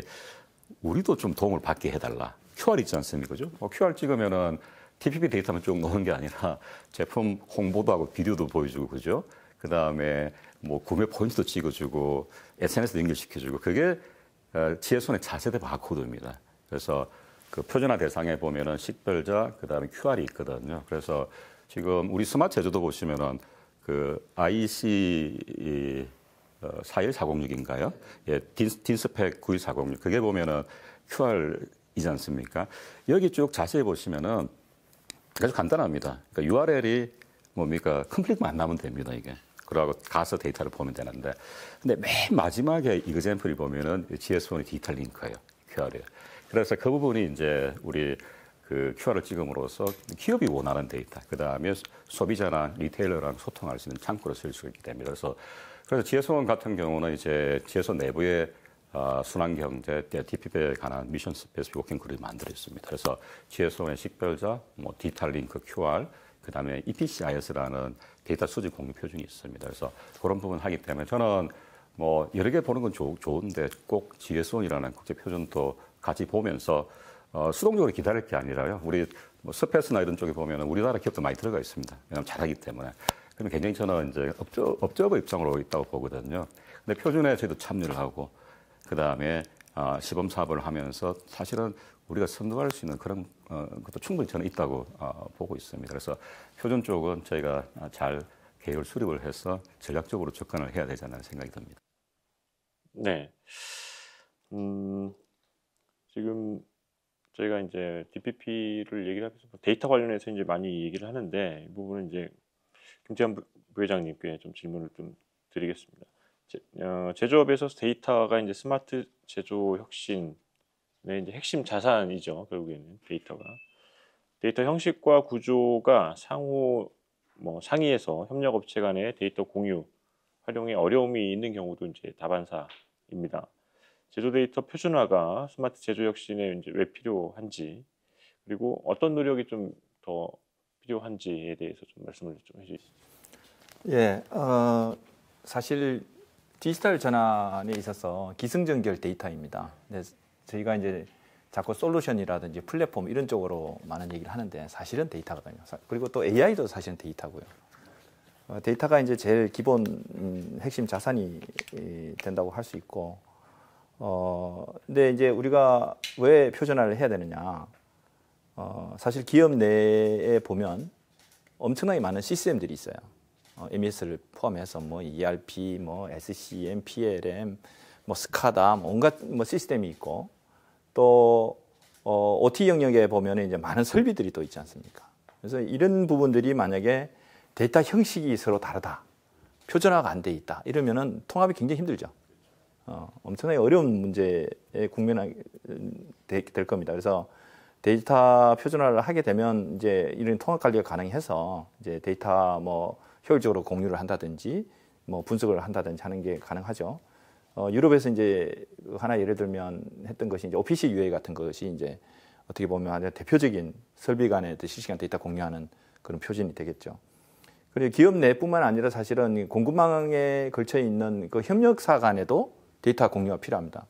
따라서 뭐 표준화되지 않은 그런 데이터 형식을 사용하게 되면 아무래도 이제 기업 내처럼 이제 공유라든지 이런 부분이 굉장히 어렵게 될 테니까 신속한 어떤 정보 공유를 위해서는 이제 표준화가 반드시 필요하다라는 거고요. 그다음에 이제 우리가 궁극적으로는 데이터를 가지고 이제 기업에 도움이 되게 하기 위해서 의사결정을 한다든지 또 뭐 AI 뭐 알고리즘을 개선하든지 이런 것들이 이제 부가적으로 필요한데 이런 거에 있어서도 이제 데이터가 표준화가 안 되면 믿을 수가 없는 거죠. 그리고 막 처리하는데도 뭐 동일성이 없으니까 믿을 수 뿐만 아니라 정확도도 떨어지게 되고 뭐 이런 것들이 이제 문제가 되죠. AI도 사실은 데이터가 표준화돼서 들어와야지 일괄적으로 처리가 되고 또 성능도 향상되고 하는 그런 여러 가지 효과가 있습니다. 그래서 데이터 표준화는 정말로 필요한 거고요. 근데 저희가 현재 데이터 표준화에 뭐 노력을 많이 기울이는 했을 때는 좀 부족한 부분이 많다고 생각합니다. 그래서 저희는 뭐 정부 입장에서는 일단 데이터 표준화뿐만 아니라 이제 그런 표준화된 데이터가 공유될 수 있는 플랫폼 구축이 좀 필요한 부분이고요. 최근에 이제 저희가 자꾸 강조를 하고 있는 게 이제 기업 간 또 산업 간, 국가 간 데이터를 표준화된 데이터를 공유를 할 수 있는 어떤 공간으로서는 데이터 스페이스를 계속 강조를 하고 있고요. 그다음에 이제 아무리 이제 데이터가 표준화된다 하더라도 이제 거버넌스가 없으면 이게 이제 계속 유지 보수가 쉽지 않거든요. 이제 그런 부분도 이제 저희가 신경을 써야 된다. 그래서 이제 데이터 소유권이라든지 뭐 접근 권한이라든지 뭐 품질 기준이라든지 이런 것들도 이제 저희가 이제부터라도 좀 준비를 해야 되겠다 하는 거고요. 특히 이제 공급망 문제를 해결하기 위해서 사실은 카테나X가 이제 처음에 시작이 됐는데 그 이후에 이제 DPP가 이제 강제가 되면서 이제 규제로 됐죠. 그래서 나이스 투 해버가 이제 마스트 투 해버로 이제 바뀌면서 카테나X가 굉장히 지금 주목을 받고 있습니다. 그래서 저희가 지금 국내만 쳐다볼 게 아니라 국제적으로도 지금 어떻게 지금 움직이고 있는지 동향 파악할 필요가 있고 특히 유럽뿐만 아니라 아까 말씀 미국도 이제 쳐다봐야 됩니다. 미국은 이제 기업 중심으로 지금 많은 리스트와 기업 중심으로 지금 그런 표준 모델이 만들어지고 있다고 듣고 있고요. 또 일본도 최근에 우라노스 X 같은 그런 거를 통해서 데이터 어떤 에코시스템을 만들고 있거든요. 그래서 그런 부분을 좀 들여다보고 저희가 빨리 쫓아갈 부분을 쫓아가야 되고 특히 또 국내 표준도 국제화하는 것도 상당히 필요하다 봅니다. 저희가 이제 많은 그 인류 산업들을 갖고 있는데 저희가 사실 선두에서 그런 표준화가 가능하거든요. 반도체 같은 경우는 저희가 뭐 리딩을 많이 하고 있는데 조선 같은 경우도 사실은 뭐 글로벌 넘버 원으로서 어떻게 보면 표준화를 어떤 리딩할 수 있다고 봅니다. 그런 부분에 저희가 좀 노력을 기울여야 되지 않을까 생각합니다. 맞습니다. 어쨌든 표준화하는 부분들은 예나 지금이나 뭐 어떤 그 정책에 있어서 상당히 중요한 부분이고 국내 표준, 국제 표준을 어떻게 따르느냐 또 국내 표준을 국제 표준에 맞게끔 어떻게 연계를 하느냐 그런 부분들도 상당히 중요한 부분인 것 같습니다.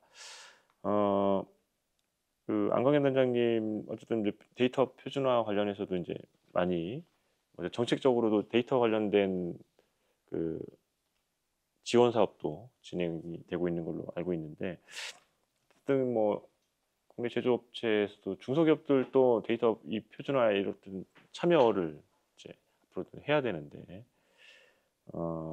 어떤 지원이 좀 필요하다고 보시고 현재의 중소기업의 이런 표준화 관련된 참여는 뭐 그렇게 뭐 많지는 않다고 보여집니다만 어떤 수준이라고 이제 보시고 이런 중소기업의 참여를 늘리기 위해서는 어떤 또 지원이 좀 필요하다고 보시는지. 예. 네, 저희가 지금 진행하고 있는 사업을 좀 설명하면서 대답을 좀 대신했으면 좋겠다 이런 생각이 듭니다. 다시 한번 강조드리는 거는 이거예요. 어떤 하나의 설비에서 나오는 그 데이터만 가지고는 의미가 1도 없다. 그게 전체 공정이 하나로 연결돼서 뭔가 데이터가 축적이 되고 그거에서 목적 기반으로 데이터를 가져다가 알고리즘을 돌리거나 그 목적을 이루어내는 이런 과정이 되게 중요한데 그러면 공정이 7개 공정이 있다면 7개 공정이 일관되게 내 공장에서만이라도 표준화를 갖고 데이터가 축적이 돼야지 된다. 뭐 이런 생각을 하고 있습니다. 그런데 이거 내 공장은 다 표준화했다라고 생각을 하시죠? 한번 들어가 보세요. 표준화되어 있는 공장이 중소기업에, 중소제조업에 그렇게 많지 않다는 겁니다. 아까 제가 설명을 드렸던 거예요. 그래서 저희가 2년 전서부터 해오는 그 표준 모델 그런 프로젝트가 있습니다. 앞으로 27년까지 진행을 할 생각인데요. 그게 뭐냐면 그러면 어떻게 그 모든 공정을 표준화될 수 있는 데이터를 쌓을 수 있는 그 표준 모델을 어떻게 만들어서 제시해 줄 수 있을까라고 하는 그런 퀘스천에서 시작이 됐고요. 이렇게 됐습니다. 산업별로 뿌리 산업의 가장 핵심된 장비들을 저희가 선정을 했습니다. 핵심된 장비를 선정을 하고 그 장비의 데이터를 지속적으로 표준 모델화해서 그 장비를 쓰는 예를 들면 사출 장비가 있을 거 아니에요. 그 사출 장비 한 100가지 넘겠죠. 그 장비 중에 가장 많이 쓰는 장비 그거를 골랐어요. 그래서 그 장비에 나오는 데이터의 표준 가이던스, 표준 모델 이런 것들을 구축을 해올 겁니다. 27년까지 500개 장비에 대해서 구축을 해서 중소제조업, 특히 뿌리 산업에 종사하고 계시는 중소제조업에 다 전달을 해줄 예정입니다. 그래서 이 장비를 사용할 때는 이런 표준 가이드로 데이터 표준을 가져가라라고 하는 사업입니다. 굉장히 크고 방대한 사업이 되겠고요. 요게 이제 장비 기준으로 해서 우리가 작년에 했고 그다음에 올해 진행을 하고 27년까지 가겠지만 내년도 26년도부터는 이제 공정 단위로 올라갑니다. 그 장비뿐만 아니라 개별 장비는 개별 장비대로 쭉 27년까지 진행을 할 거고요. 공정에서 나오는 데이터들, 환경 데이터까지 다 포함하는 겁니다. 그런 데이터의 표준은 또 어떻게 가져갈 거냐에 대한 시작을 내년도에 진행을 할 거고요. 저희는 이런 정부 차원에서 인프라를 제공해주고 그다음에 이거를 통해서 표준 모델 벤치마킹 할 수 있는 그다음에 이거를 잘 따라갈 수 있는 가이던스 개발해서 이제 제공해주는 이런 활동들을 지속적으로 할 생각이고요. 그럼에도 불구하고 아까 제가 말씀을 드린 대로 중소제조업이 스마트 팩토리에 대한 인식을 이제 필수다라는 생각을 갖는 게 굉장히 중요하고 그걸 위해서 우리 공장을 어떻게 디지털화할 것이냐 내부적으로 아주 정말 치열하게 토론을 해서 그 다음에 디지털 전환을 조금씩 확장해가는 과정. 그래서 내 공장을 스마트 팩토리로 만드는 것이 우선 필요하고 그것을 표준화하기 위한 알고리즘은 정부가 이런 인프라를 구축해서 제공해 준다. 이런 어떤 내용으로 이런 방향으로 저희가 준비를 하고 있습니다. 네.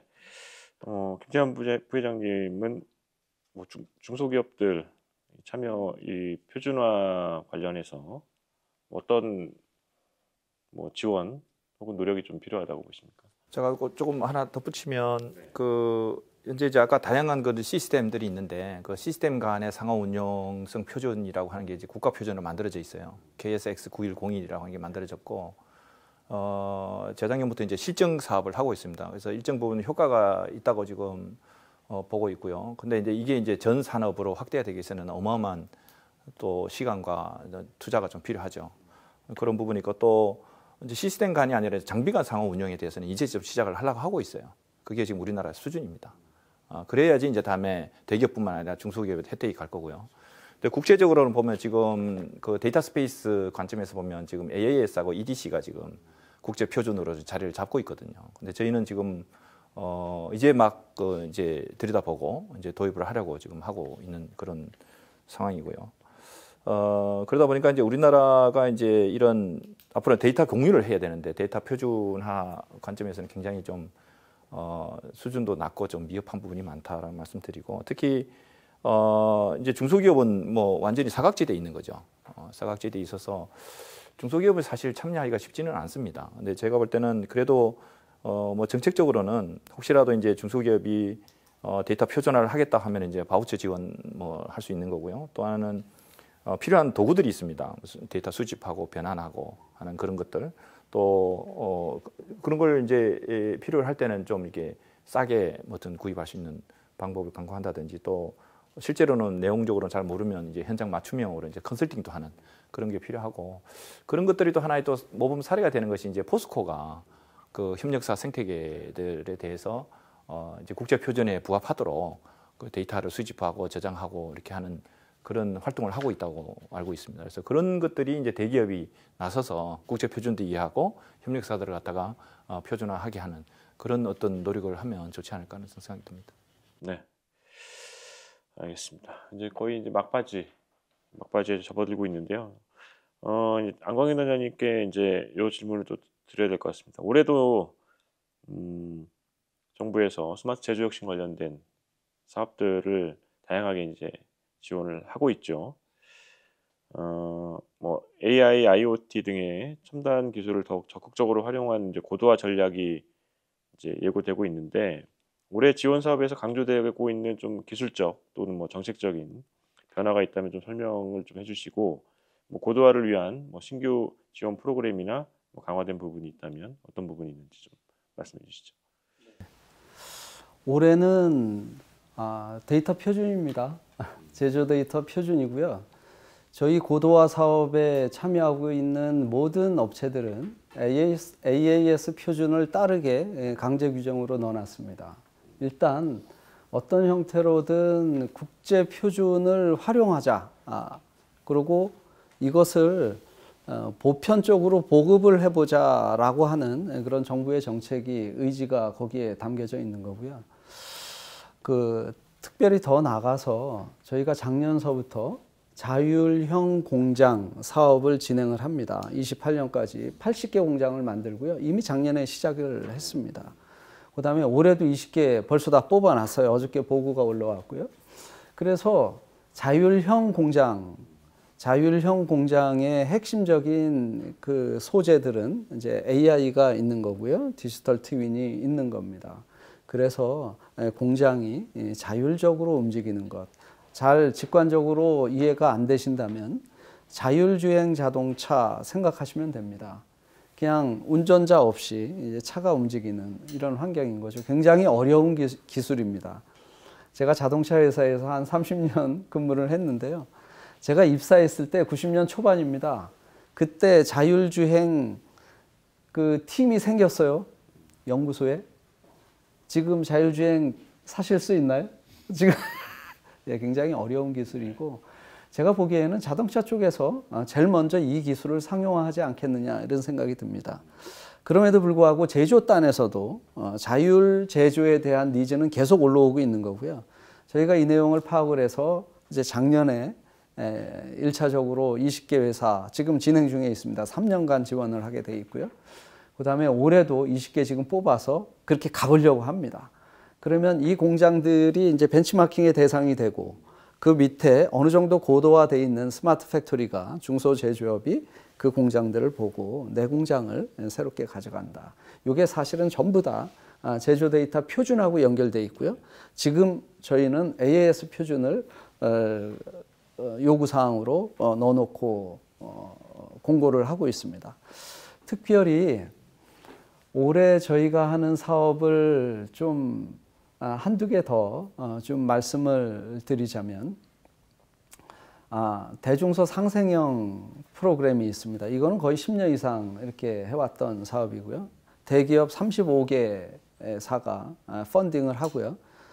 A라는 회사가 50억을 협력업체 또는 중소제조업을 위해서 쓰겠다. 협력업체 스마트 공장화를 위해서 쓰겠다라고 하면 저희가 거기에 50억을 국고로 지원을 합니다. 그럼 100억의 펀딩이 만들어지잖아요. 그 100억을 다시 그 A라고 하는 회사에 대기업에 줍니다. 그러니까 대기업이 그걸 가지고 책임지고 밑에 있는 협력업체 또는 협력업체 아니더라도 중소기업을 디지털화하는 이런 사업을 진행을 하고 있고요. 이 사업은 저희가 굉장히 의미 있는 그런 사업이다. 이 가치사슬, 밸류 체인 상에서 있는 거거든요. 그러니까 그 최고의 클라이언트인 그 대기업이 있는 거고 거기에 1차, 2차, 3차 이 전체가 하나로 연결되는 그런 시스템이다 생각이 됩니다. 그래서 이 부분에 대해서 박차를 가하고 있고요. 상당히 많은 예산들이 여기에 이렇게 포함이 돼서 지금 가고 있습니다. 대표적으로 이 프로그램을 좀 설명을 드리면서 전체 내용은 나중에 저희 홈페이지나 들어와서 보시면 알 수 있을 것 같습니다. 이제 세 분과 지금 당장 거의 2시간이 다 돼가네요. 2시간이 다 돼가는데 이제 마지막 질문 이제 드리고 마무리해 보도록 하겠습니다. 이제 오늘 말씀 나오는 것들은 뭐 종합하고 이제 마무리하는 질문이라고 보시면 될 것 같습니다. 스마트 제조는 지속적으로 발전 가능하며 발전하면서 뭐 새로운 기술과 접근 방식을 수용을 하고 있습니다. 이와 함께 지속 가능성은 더 이상 선택이 아닌 이제 필수 요소로 이제 자리 잡았는데요. 그러니까 미래의 이제 스마트 제조는 지속 가능한 자원의 활용, 탄소 중립 실현, 그리고 순환 경제를 기반으로 새로운 산업 생태계를 형성할 가능성이 이제 크다고 보여집니다. 이 지속 가능성과 스마트 제조가 융합된 미래 산업의 비전을 이제 어떻게 좀 보고 계신지, 그리고 이를 실현하기 위해서 현 시점에서 반드시 추진해야 될 정책적인 혹은 뭐 기술적으로 가장 중요한 우선순위는 무엇이라고 이제 보시는지 말씀 김대영 교수님부터 말씀 이렇게 돌아가도록 하겠습니다. 김대영 교수님. 아주 네. 감사합니다. 네. 그럼 제가 먼저 끝나겠네요. 네. 예, 저는 저희가 흐름을 보면은 디지털 전환 나왔고 AI 전환 모두 다 수긍하지 않습니까? 그죠? 여기다 하나들을 좀 더 붙였으면 싶어요. 저희 미래 비전에는 그게 SX 스탠다드 기반의 디지털 트랜스포메이션이라는 거 오늘 굉장히 표준에 대해서 중요하다는 이야기 굉장히 많이 나왔던 것 같은데 이게 꼭 뭐 저희 기업들 정부의 개인 생각이 아니라 유엔 같은 경우에 보면 유엔의 산업개발기구 유니도입니다. 유니도가 몇 년 전에 발간한 자료가 스탠다드와 디지털 트랜스포메이션이라는 권고 백서가 있습니다. 강조를 많이 하고 있고 TPP도 이게 유럽에서 나왔기 때문에 유엔 EC가 유엔 그 사회경제 위원이지 않습니까? 여기서도 우리 EDI를 만든 데가 또 거기 유엔 EC거든요. 그래서 여기서 또 UNTP라는 어떤 그런 근거안을 또 만들고 있습니다. 이게 보면 TPP가 1.0은 그냥 그 완제품 만드는 기업에서 대표 다 모아가지고 오픈하는 게 1.0이고 2.0은 원료 만드는 공급회사부터 업스트림까지 다 포함하는 거거든요. 그래서 업스트림에 이제 활용되는 어떤 그런 그 근거안들을 또 이렇게 준비를 또 하고 있습니다. 그래서 표준이라는 게 굉장히 우리 산업 비즈니스들 또 스마트 제조도 마찬가지로 내부에서도 표준하지 않습니까? 그래서 표준이 굉장히 중요하기 때문에 저는 DX, AX, SX 이 세 개가 좀 같이 가는 그런 비전을 좀 그렸으면 하고요. 좀 모두가 좀 공감하는 어떤 그런 게 그런 시대가 좀 왔으면 합니다. 또 하나가 이제 그럼 과연 저희가 이제 뭘 할까? 뭘 할까 보면은 지금 또 유럽에서 작년하고 이렇게 그 파일럿을 했습니다. 보면은 테슬라도 오고 LG엔솔도 오고 과연 우리가 TPP 요구하는 데이터를 다 가졌을까? 보니까 구멍이 뻥뻥 다 뚫렸죠, 그죠? 사실 그렇습니다, 현황이. 그렇지만은 이제 뭐 그런 걸 해나가면서 모질한 것도 알고 계속 준비를 해나갈 수 있는데 저는 이 보다 보니까 그 이후에 그 TPP 적용하는 우선순위 세 개가 배터리, 전자제품, 그다음에 섬유 산업, 텍스타일 산업입니다. 우리나라가 리딩하는 거거든요. 왜냐하면은 배터리 우리 3사 있죠, 그죠? 탑티어고. 그다음에 삼성, LG 전자제품 탑티어도 있고. 그리고 섬유는 사실은 많이 아웃소싱을 하지만은 저희가 브랜드로부터 TP 준비를 받는 건 사실은 저희 기업들이거든요. 그래서 그다음에 타이어도 보면은 타이어도 GDSO라는 게 또 있습니다. TP를 준비하는. 그래서 저희는 업적의 역할이 아니라 저희가 사실은 좀 미리 예측을 하고요. 표준은 많이 논의가 되고 있지만 이렇게 갈 것이다. 저는 지혜선을 봅니다. 하고 그다음에 시범 사업을 적용을 하고. 왜냐하면은 뭐 우리 배터리에다가 뭐 팩이나 QR을 붙여야 되는데 뭘 붙일까 그죠? 그러면은 예를 들어서 뭐 저는 이제 차세대 바코드를 붙이고 그런 부분들을 함으로 사실은 이 표준 가이드라인을 만든다든지 아니면은 산업적으로 사실은 옵션이 여러 개 있을 수 있거든요. 그걸 리딩을 할 수 있는 그런 게 충분히 있다고 봅니다. 그래서 우리 기업들, 그다음에 협회들, 그리고 정부 모두 모여서 파일럿 프로젝트를 라이트하우스를 만들었으면 하고요. 마지막으로 제가 이제 뭐 덧붙이고 싶은 거는 사실은 그 우리나라 삼성이나 LG가 스마트폰이나 그리고 TV를 만들면은 바코드는 한국에서 받아요. 대한상공회에서 유통물류진흥원에서. 근데 데이터는 미국이나 다른 나라에 등록을 합니다. 사진이라든지 이름이라든지 그게 GDSN이라는 국제표준 데이터 풀이거든요. 그게 뭔가 하면은 제품의 주민등록을 외국에 한다는 거는 데이터 그쪽에 있습니다. 그렇기 때문에 이제 여권 같은 경우는 사람 같은 경우는 사실은 자기가 속한 국가에서 받아야 되지 않습니까? 옵션이 없지만은 디지털 제품 여권은 어느 나라의 솔루션을 받아도 상관이 없습니다. 그래서 저희는 이제 이런 우리 기업들의 리딩하는 어떤 그런 걸 활용을 해가지고 좀 디지털 제품 여권의 솔루션, 사스라든지 파스라든지를 만들어서 외국의 제품들을 우리나라에 등록하게 하는 그게 충분히 가능하거든요. 그런 식으로 조금 더 액티브하게 저희가 플래닝을 해나갔으면 합니다. 네. 네, 말씀 감사합니다. 김태형 부회장님, 네, 마지막 말씀. 미래 스마트 제조는 이제 뭐 기업이나 공장의 어떤 그 생산성, 효율성 향상을 넘어야 되겠죠. 뭐 말씀하신 대로 넷 웨이스트를 목표로 하는 어떤 그 지속 가능한 그 자원 활용도 해야 되고, 그다음에 탄소 중립 뭐 규제를 넘어서 당연히 해야 되고요. 또 하나는 우리가 사실은 덜 좀 강조를 하고 있는 부분이 이제 순환 경제입니다. 순환 경제인데 자원을 갖다가 이제 재사용하고 또 재생 가능하게 하는 그런 활동도 이제 앞으로도 필요할 것 같고요. 미래에 이제 스마트 제조는 이제 그런 것들 다 담아야 될 것 같고, 사실 이걸 이제 실현하기 위해서는 개별 사실은 이제 정부가 주도로 좀 해야 될 것 같고요. 그 다음에 당근과 채찍이 좀 필요하다라는 생각합니다. 아까도 말씀드렸다시피 그 가야 X 이후에 이제 여러 가지 이제 산업별 X가 지금 생기고 있는데 유럽에 그게 지금 좀 빨리 진행되고 성공하고 있는 이유가 규제 때문에 그렇습니다. 규제가 있기 때문에 안 할 수가 없는 거고, 그러다 보니까 이제 일정 부분 이제 성과가 나고 있는데, 우리도 이제 그런 부분에 있어서는 좀 규제가 필요하다. 그리고 뭐 탄소에 있어서는 혹시 감축을 했다 그러면 또 인센티브도 줘야 되겠죠. 그래서 당근과 채찍의 어떤 균형을 잡아야 되겠다는 생각을 하고요. 저는 뭐 결론적으로 말씀드리면 이런 공급망 이슈라든지 환경 이슈를 해결할 수 있는 디지털 방법론이 뭐라고 할 수 있냐면은 데이터 스페이스라고 봅니다. 그 안에는 이제 그 뭐 표준도 다 들어가 있고 하는 부분이고, 또 아까도 말씀드린 기업 간, 산업 간, 국가 간에 이제 데이터를 주고받는 어떤 그런 것들이 이루어지기 때문에 빨리 우리가 산업별 데이터 스페이스를 구축하면서 스마트 제조를 같이 모색을 해야 되지 않을까 하는 게 제 생각입니다. 네, 알겠습니다. 말씀 감사드리고요. 마지막으로 안광현 단장님 정리해 주는 말씀 해주십시오. 그 한국의 가능성, 한국의 중소제조업의 가능성에 대한 얘기, 박다, 이 얘기를 마무리로 좀 드리고 싶습니다. 그 세계가 한국의 스마트 팩토리, 중소제조업의 스마트 팩토리를 주목하고 있다. 이런 제하로 제가 블로그 첫 번째 글을 올렸는데요.